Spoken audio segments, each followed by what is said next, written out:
Students आ जाइए, 1 minute के अंदर अपने पॉजिटिव अफर्मेशन लिखिए और फिर अपने सेशन को शुरू करते हैं। जल्दी से आ जाइए।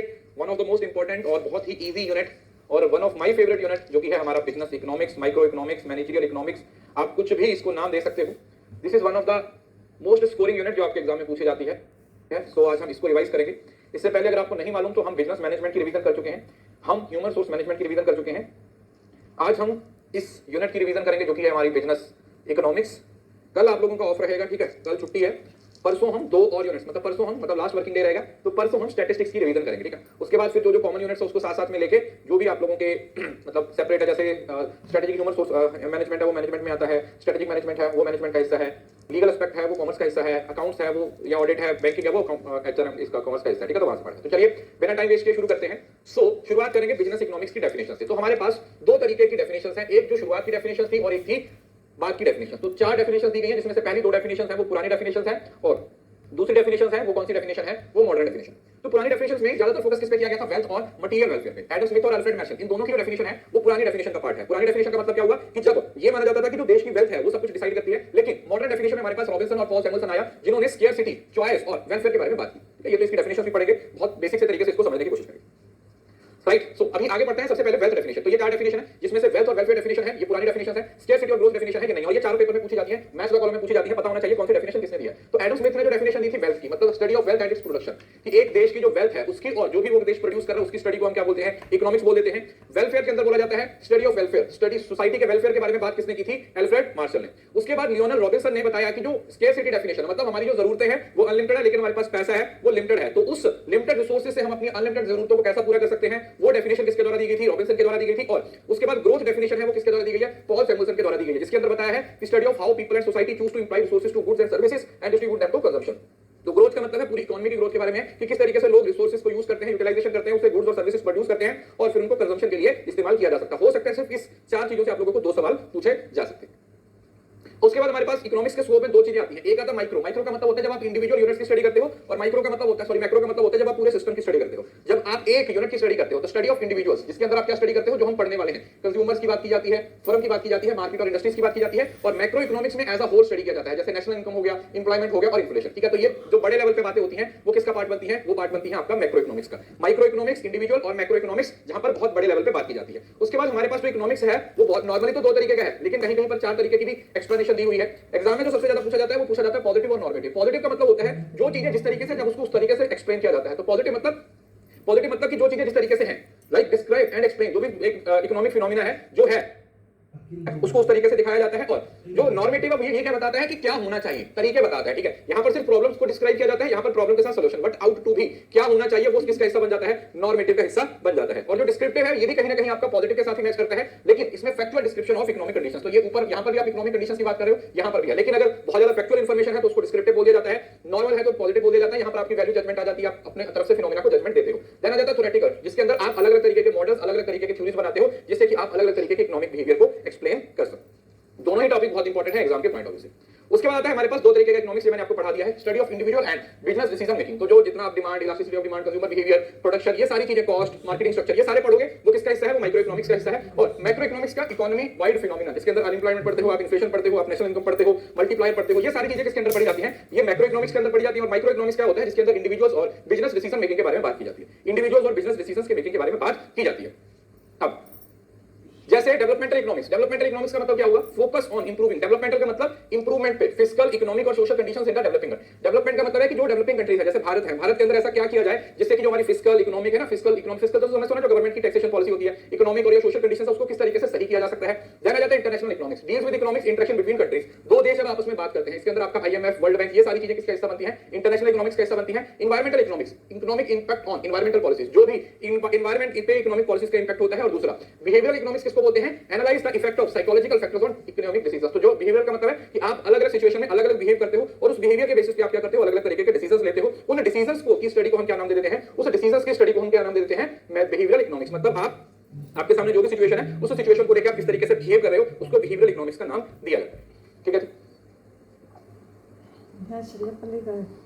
उसके बाद आता है मैनेजरियल डिसीजन मेकिंग। अब देखो, मार्जिनल डिसीजन और कॉस्ट बेनिफिट एनालिसिस। हम इकोनॉमिक्स को मैनेजरियल इकोनॉमिक्स क्यों बोलते हैं, हम इसको बोलते हैं मैनेजरियल इकोनॉमिक्स। मैनेजरियल इकोनॉमिक्स का मतलब क्या हुआ कि हम इकोनॉमिक्स का इस्तेमाल करके डिसीजन मेकिंग कर रहे हैं। तो इकोनॉमिक्स के टूल्स, इकोनॉमिक के मेथड्स को इस्तेमाल किया जाता है क्या करने के लिए? डिसीजन मेकिंग के लिए, जिसके अंदर आ जाता है मार्जिनल, इंक्रीमेंटल चेंज। मार्जिनल का मतलब होता है जो भी एडिशनल चेंज होता है, ठीक है। हम एडिशनल कॉस्ट के बेसिस पे है ना, जैसे एक एडिशनल यूनिट होती है, मार्जिनल का मतलब होता है जैसे पढ़ते हैं ना मार्जिनल यूटिलिटी, एक यूटिलिटी, एक यूनिट को एक्स्ट्रा कंज्यूम करने से हमारी कॉस्ट या फिर हमारे बेनिफिट्स पे क्या असर पड़ रहा है, उससे हम डिसीजन लेते हैं। इसको इंक्रीमेंटल प्रिंसिपल भी बोला जाता है। और कॉस्ट वॉल्यूम प्रॉफिट एनालिसिस का मतलब क्या होता है कि जब आप एक चीज के कितने प्रॉफिट हो रहे हैं, उस पे आपको कितना खर्चा पड़ रहा है, कितने उससे प्रॉफिट हो रहे हैं और आपको उस पे कितना खर्चा पड़ रहा है, जब आप उसकी स्टडी करते हो तो उसको कॉस्ट बेनिफिट एनालिसिस बोलते हैं। बात समझ आया? जब आप किसी चीज को में इन्वेस्ट कर रहे हो तो आप ये देखते हो कि इससे हमें सीवीपी एनालिसिस इसको बोलते हैं, कॉस्ट वॉल्यूम प्रॉफिट एनालिसिस, जहां पर हम ये तय करते हैं कि कितना खर्चा हो रहा है, उस पे हमें कितने रिटर्न मिलने वाली है। Risk analysis, assessing the potential risk involve in different decisions. Economics की हेल्प से आप अलग अलग जो डिसीजंस होते हैं उसके साथ आप कैलकुलेटेड रिस्क भी देखते हो कि भैया अगर अच्छा जितना ज्यादा इन्वेस्ट होगा उतना ज्यादा रिस्क भी वहां पर अवेलेबल रहेगा। उसके बाद टाइम सीरीज एनालिसिस है, हिस्टोरिकल डेटा, पास्ट का डेटा होता है टाइम सीरीज एनालिसिस, ठीक है। स्टैटिस्टिक्स में पढ़ते हो, पास्ट के डेटा को यूज करके कोई नया कंक्लूजन निकाल देते हो, पास्ट की इंफॉर्मेशन को यूज करके। ब्रेक इवन एनालिसिस का मतलब क्या होता है? एक ऐसा एनालिसिस जहां पर आपकी जो टोटल कॉस्ट होती है वो आपके टोटल रेवेन्यू के बराबर हो जाती है, मतलब जहां पर आपने जितना भी खर्चा किया है उतनी ही आपको रिटर्न भी मिल गई है। The amount you have invested, the amount you are collecting, तो आपका जीरो प्रॉफिट लॉस हो जाएगा। मतलब एक ऐसा पॉइंट जहां पे ना प्रॉफिट हो रहा है ना ही लॉस हो रहा है। और कैपिटल बजटिंग आपको पता है, मैंने पढ़ाया है। कैपिटल बजटिंग का मतलब क्या होता है? जब आप किसी बड़े प्रोजेक्ट में बड़ा अमाउंट इन्वेस्ट करते हो और ये एक्सपेक्ट करते हो कि कितनी देर में कितना पैसा आपको आने वाला है, ठीक है। उसके अंदर हमारे पास जो डिस्काउंटिंग मेथड्स होते हैं वो भी स्टडी किए जाते हैं और जो नॉन डिस्काउंटिंग मेथड होते हैं उनको भी स्टडी किया जाता है। तो इसमें आप नॉन टर्म इन्वेस्टमेंट जो कि इरिवर्सिबल होती है, आपने एक बार पैसा लगा दिया, उसके बाद किसी भी तरीके से उस आप पैसे उसको रिकवर नहीं कर सकते। कुछ भी हो जाए उसके बाद उस पैसे को किसी भी तरीके से रिकवर नहीं किया जा सकता। अब आता है कि जो हमारी इकोनॉमी की सेंट्रल प्रॉब्लम है, बेसिकली हमारे पास तीन तरीके की सेंट्रल प्रॉब्लम्स है। We have three types of central problem, मतलब क्या प्रोड्यूस करें, कैसे प्रोड्यूस करें, किसके लिए प्रोड्यूस करें। These are the central problem. जितना भी आपका पूरा इकोनॉमिक्स का जो भी तामझाम चलता है वो इन तीन चीजों के पीछे ही चलता है। व्हाट टू प्रोड्यूस का मतलब हम ये डिसाइड करते हैं कि जो कौन सी गुड्स और कौन सी सर्विसेज हैं वो अपनी रिसोर्सेज की अवेलेबिलिटी और कंज्यूमर की डिमांड से। कई बार ऐसा होता है कि रिसोर्सेज अवेलेबल है, कंज्यूमर की डिमांड कुछ और है। कई बार ऐसा होता है कि कंज्यूमर की डिमांड कुछ और है, रिसोर्सेज अवेलेबल नहीं है। तो उस चीज के लिए हमें पहले डिसाइड करना पड़ता है कि व्हाट टू प्रोड्यूस, कि हमें क्या प्रोड्यूस करना है। हाउ टू प्रोड्यूस का मतलब हमारे पास कौन कौन से प्रोडक्शन मेथड्स हैं, क्या हम टेक्नोलॉजी का इस्तेमाल करना चाहते हैं, क्या हम लेबर का इस्तेमाल करना चाहते हैं, या फिर हम कैपिटल का इस्तेमाल करना चाहते हैं। फॉर होम टू प्रोड्यूस, किसके लिए कर रहे हैं? ग्रुप्स ऑफ सोसाइटी के लिए, इंडिविजुअल्स के लिए कर रहे हैं, मिडिल क्लास के लिए कर रहे हैं, लोअर क्लास के लिए कर रहे हैं, अपर क्लास के लिए कर रहे हैं, किसके लिए कर रहे हैं? तो जितना भी आपका इकोनॉमिक्स का तामझाम है वो सारा इन चीजों पे आधारित होता है। सारा कुछ इन तीन चीजों से ही डिसाइड होता है कि कितना प्रोड्यूस करना है, कैसे प्रोड्यूस करना है और किसके लिए प्रोड्यूस करना है। और इसके अंदर एक और चीज आ जाती है एफिशिएंसी और equity, balancing productive efficiency with fair distribution, मतलब बराबर डिस्ट्रीब्यूशन होना चाहिए। और अब एफिशिएंसी का मतलब प्रॉपर यूटिलाइजेशन ऑफ रिसोर्सेज। अगर हमारे पास रिसोर्सेज हैं तो हमको प्रॉपर यूटिलाइज करेंगे, क्योंकि as per the scarcity definition हमारे पास जो जरूरतें हैं, हमारी नीड्स हैं वो जरूरत से ज्यादा है, लेकिन हमारे पास जो पैसा है वो जरूरत से कम है। तो जरूरत से ज्यादा जरूरतों को पूरा करने के लिए जरूरत से कम रिसोर्सेज को इस्तेमाल करना, that is what we call efficiency. कितने एफिशिएंट तरीके से आप चीजों को यूज करते हो। अब आता है स्केर्सिटी एंड चॉइस। स्केर्सिटी का मतलब क्या होता है? वही बता दिया, limited availability of resources to meet unlimited wants. जो स्केर्सिटी डेफिनेशन के अंदर बताया हुआ है ये वही चीज है कि भैया हमारी जरूरतें तो बहुत है, आपको गाड़ी भी चाहिए, बंगला भी चाहिए, सब कुछ चाहिए, लेकिन उसके लिए रिसोर्सेज कम है। तो उन लिमिटेड रिसोर्सेज से जब आप अपनी अनलिमिटेड नीड्स को पूरा करने की कोशिश करते हो उसको बोला जाता है स्केर्सिटी। और चॉइस मेकिंग का मतलब क्या होता है कि आपके पास जो लिमिटेड रिसोर्सेज है आप उसको कहां पे इन्वेस्ट करोगे। आपके पास हमेशा चॉइस रहती है। आपके पास आज सपोज करो 3 घंटे हैं, आप उस 3 घंटे को कहां पर यूज करने वाले हो। एफिशिएंसी प्रॉब्लम नहीं है बेटा, एफिशिएंसी उस प्रॉब्लम का सॉल्यूशन है। आपके पास 3 घंटे हैं तो आप 3 घंटे में क्या कर सकते हो? 3 घंटे में सो सकते हो, 3 घंटे में एक मूवी देख सकते हो, 3 घंटे अपने दोस्तों के साथ घूम सकते हो, या 3 घंटे क्लासेस देख सकते हो। अब आपके पास 4 चॉइसेस हैं, उन 4 में से आप कौन सी चॉइस को सिलेक्ट करते हो? ऑब्वियसली मुझे पता है कि तुम पढ़ाई करोगे इस टाइम पर, तो वो चॉइस होती है जहां पर आप अपने रिसोर्सेज का इस्तेमाल करके सिलेक्शन करते हो। देन आता है ट्रेड ऑफ। ट्रेड ऑफ का मतलब क्या होता है? कंप्रोमाइजिंग वन गुड्स और सर्विस टू ऑब्टेन अनदर। ये होता है आपका कौन सा? Opportunity cost. ट्रेड ऑफ का मतलब होता है अपॉर्चुनिटी कॉस्ट, जहां पर आपको एक चीज को सैक्रिफाइस करना पड़ता है, कॉम्प्रोमाइज करना पड़ता है किसी दूसरी चीज को लेने के लिए। जैसे भी बताया ना आपको, नींद के साथ कॉम्प्रोमाइज करना पड़ा, किसके साथ? पढ़ाई करके। पढ़ाई की तो नींद के साथ कॉम्प्रोमाइज किया, या फिर नींद ले ली तो पढ़ाई के साथ कॉम्प्रोमाइज किया, तो इसको बोल दिया जाता है ट्रेड ऑफ। ट्रेड ऑफ का मतलब मैं कुछ दे रहा हूं तो मुझे कुछ गिव अप भी करना पड़ रहा है। जाना जाता है रैशनल डिसीजन मेकिंग। ये वर्ड तो आप लोग बार-बार पढ़ोगे। इकोनॉमिक्स के अंदर रैशनल डिसीजन मेकिंग हर जगह पे अपना इंपॉर्टेंट रोल प्ले करता है। क्यों? क्योंकि जब भी आप डिसीजन लेते हो तो हम इकोनॉमिक्स में ये मान के चलते हैं कि जो हमारा कंज्यूमर है वो हमेशा एक रैशनल कंज्यूमर है। रैशनल इन द सेंस कि वो हर चीज सोच समझ के लगाएगा इकोनॉमिक व्यू पॉइंट से। वो ऐसी चीजों को सिलेक्ट करना चाहेगा जिसके लिए उसको फायदा हो, ऐसी चीजों को सिलेक्ट करेगा जिसके लिए उसको कम से कम खर्चा करना पड़े लेकिन उसकी जो रिटर्न है वो ज्यादा से ज्यादा मिले, तो वो उसको बोल देते हैं रैशनल डिसीजन मेकिंग। उसके बाद आता है हमारे पास अपॉर्चुनिटी कॉस्ट। अपॉर्चुनिटी कॉस्ट समझ रहे हो ना? The value of best next alternative foregone when making a decision. तो नेक्स्ट बेस्ट फॉरगॉन कॉस्ट है। इकोनॉमिक्स में अपॉर्चुनिटी कॉस्ट एक बहुत इंपॉर्टेंट रोल प्ले करती है। क्यों? क्योंकि आपके पास लिमिटेड पैसा है तो उस पैसे से कुछ खरीदोगे तो कुछ ना कुछ सैक्रिफाइस भी करना पड़ेगा। भाई बताया ना कि जब आपने पढ़ाई की तो आपने मूवी को सैक्रिफाइस किया, या कोई चीज थी आपने उसको खरीदा तो उसके बेसिस पे आपको कुछ ना कुछ छोड़ना भी पड़ेगा। ठीक है, जहां पर आपने कुछ अचीव किया है, रिसीव किया है, उसके बेसिस पे आपको कुछ छोड़ना भी पड़ता है। उसको बोल दिया जाता है अपॉर्चुनिटी कॉस्ट, कि भैया इसको लिया तो सैक्रिफाइस भी करना पड़ेगा। देन आ जाता है एक्सप्लिसिट। एक्सप्लिसिट का मतलब क्या होता है? जो भी आप आउटसाइडिंग पेमेंट्स करते हो, जो भी एक फर्म के लोगों के द्वारा बाहर के लोगों को पेमेंट की जाती है, फर्म के द्वारा। एक्सप्लिसिट मतलब डायरेक्टली पेमेंट की जाती है रॉ मटेरियल वगैरह की। इम्प्लिसिट कौन सी होती है? Indirect cost not involving direct payment. Implicit cost कौन सी होती है? जो आपके अकाउंट्स में रिकॉर्ड नहीं होती है, ये इंटरनल कॉस्ट होती है। ठीक है जी, ये अपने रिसोर्सेज की कॉस्ट होती है, ये आपको बाहर नहीं देनी पड़ती, इंटरनल कॉस्ट होती है। देन आ जाते हैं choosing between working extra hours और अटेंडिंग अ फैमिली इवेंट। ठीक है, ये क्या है? This is the definition of opportunity cost. और अपॉर्चुनिटी कॉस्ट के दो पार्ट होते हैं, एक एक्सप्लिसिट होता है, इम्प्लिसिट होता है। इन दोनों को मिलाकर अपॉर्चुनिटी कॉस्ट का नाम दे दिया जाता है। ठीक है, क्लियर है? उसके बाद हमारे पास कुछ मॉडल्स हैं इकोनॉमिक्स के, जैसे डिस्क्रिप्टिव मॉडल। सिंपल बात है, describe economic phenomena and relationship. अलग अलग फिनोमिना को, डिमांड को, सप्लाई को स्टडी करना, उनको एक्सप्लेन करना और उनके बीच के रिलेशनशिप को बताना। थ्योरेटिकल मॉडल्स कौन से होते हैं? Abstract representation to explain and predict economic behaviour, जहां पर आप लोगों को बनी बनी एक थ्योरी दे दी जाती है। क्या कर दिया जाता है? आपको एक थ्योरी दे दी जाती है कि थ्योरी ये है और उस थ्योरी को एक्सप्लेन किया जाता है। देखो, ट्रेड ऑफ और अपॉर्चुनिटी कॉस्ट एक ही तरीके से काम करता है, मतलब इनके बीच में कुछ टेक्निकल डिफरेंस होता है, आपको वो जानने की जरूरत नहीं है। ट्रेड ऑफ बेसिकली बराबर करना होता है, ट्रेड ऑफ होता है बराबर करना, अपॉर्चुनिटी का मतलब होता है सैक्रिफाइस करना। ठीक है जी। तो थ्योरेटिकल के अंदर तो आपके पास थ्योरीज बनी हुई हैं, इस थ्योरी को क्या करना है? आप लोगों को अप्लाई करना है। उस थ्योरी को क्या करना है? आप लोगों ने अप्लाई करना है और आपके सामने जो भी प्रॉब्लम्स है उसके सॉल्यूशन तक लेके जाना है। तो ये थ्योरेटिकल कॉन्सेप्ट्स होते हैं, इसकी प्रैक्टिकल एप्लीकेशन के बारे में यहां पर नहीं बोला जाता, इसकी प्रैक्टिकल एप्लीकेशन के बारे में यहां पर नहीं बोला जाता। ठीक है। इंपेरिकल मॉडल, इंपेरिकल मॉडल का मतलब होता है एक्सपीरियंस बेस्ड, जहां पर आप रियल वर्ल्ड डेटा यूज करते हो। इंपेरिकल का मतलब होता है, रिसर्च में भी पढ़ा है, इंपेरिकल का मतलब जो आपके एक्सपीरियंस के बेसिस पे होता है। So use real world data to test theories and models. हम जो इकोनॉमिक्स की थ्योरीज है, जैसे लॉ ऑफ डिमांड है, तो लॉ ऑफ डिमांड को हम एक्चुअली में मार्केट सिनेरियो में टेस्ट करेंगे, अपने एक्सपीरियंस के बेसिस पे टेस्ट करेंगे कि क्या ये काम करता है या नहीं करता, क्या ये काम करता है या नहीं करता।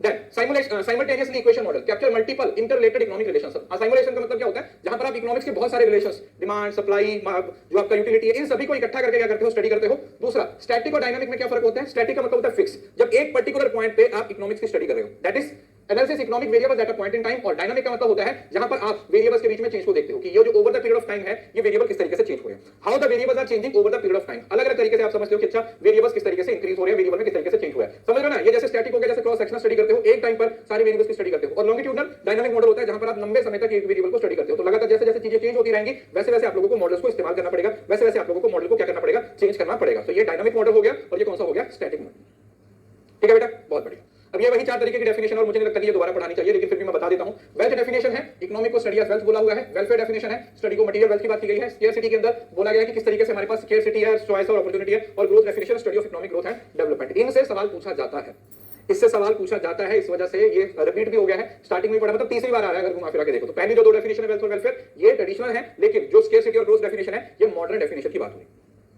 ठीक है, समझ आ रहा है ना? बताइए, समझ आ रहा है बेटा? बताओ मुझे, सच्ची बताओ, इन क्लासेस के बाद आपका कॉन्फिडेंस बढ़ रहा है ना? ऐसा तो नहीं है कि मैं अपनी तरफ से ही लगा हुआ हूं और आप इन चीजों को सीरियसली नहीं ले रहे। जब आप इन चीजों को अपनी किताब से पढ़ोगे ना, तो आपको लगेगा ये भी आता है मुझे, ये भी आता है, ये भी आता है, ये भी आता है। खुद से इसी इतने ही टॉपिक को खुद से रिवाइज करोगे तो कम से कम 5 घंटे मान के चलो। मैं बता रहा हूं, एक यूनिट को अगर है कि वही मैं आपको 2 घंटे में करवा दूं तो फिर सेव हो रहे हैं, दे दो।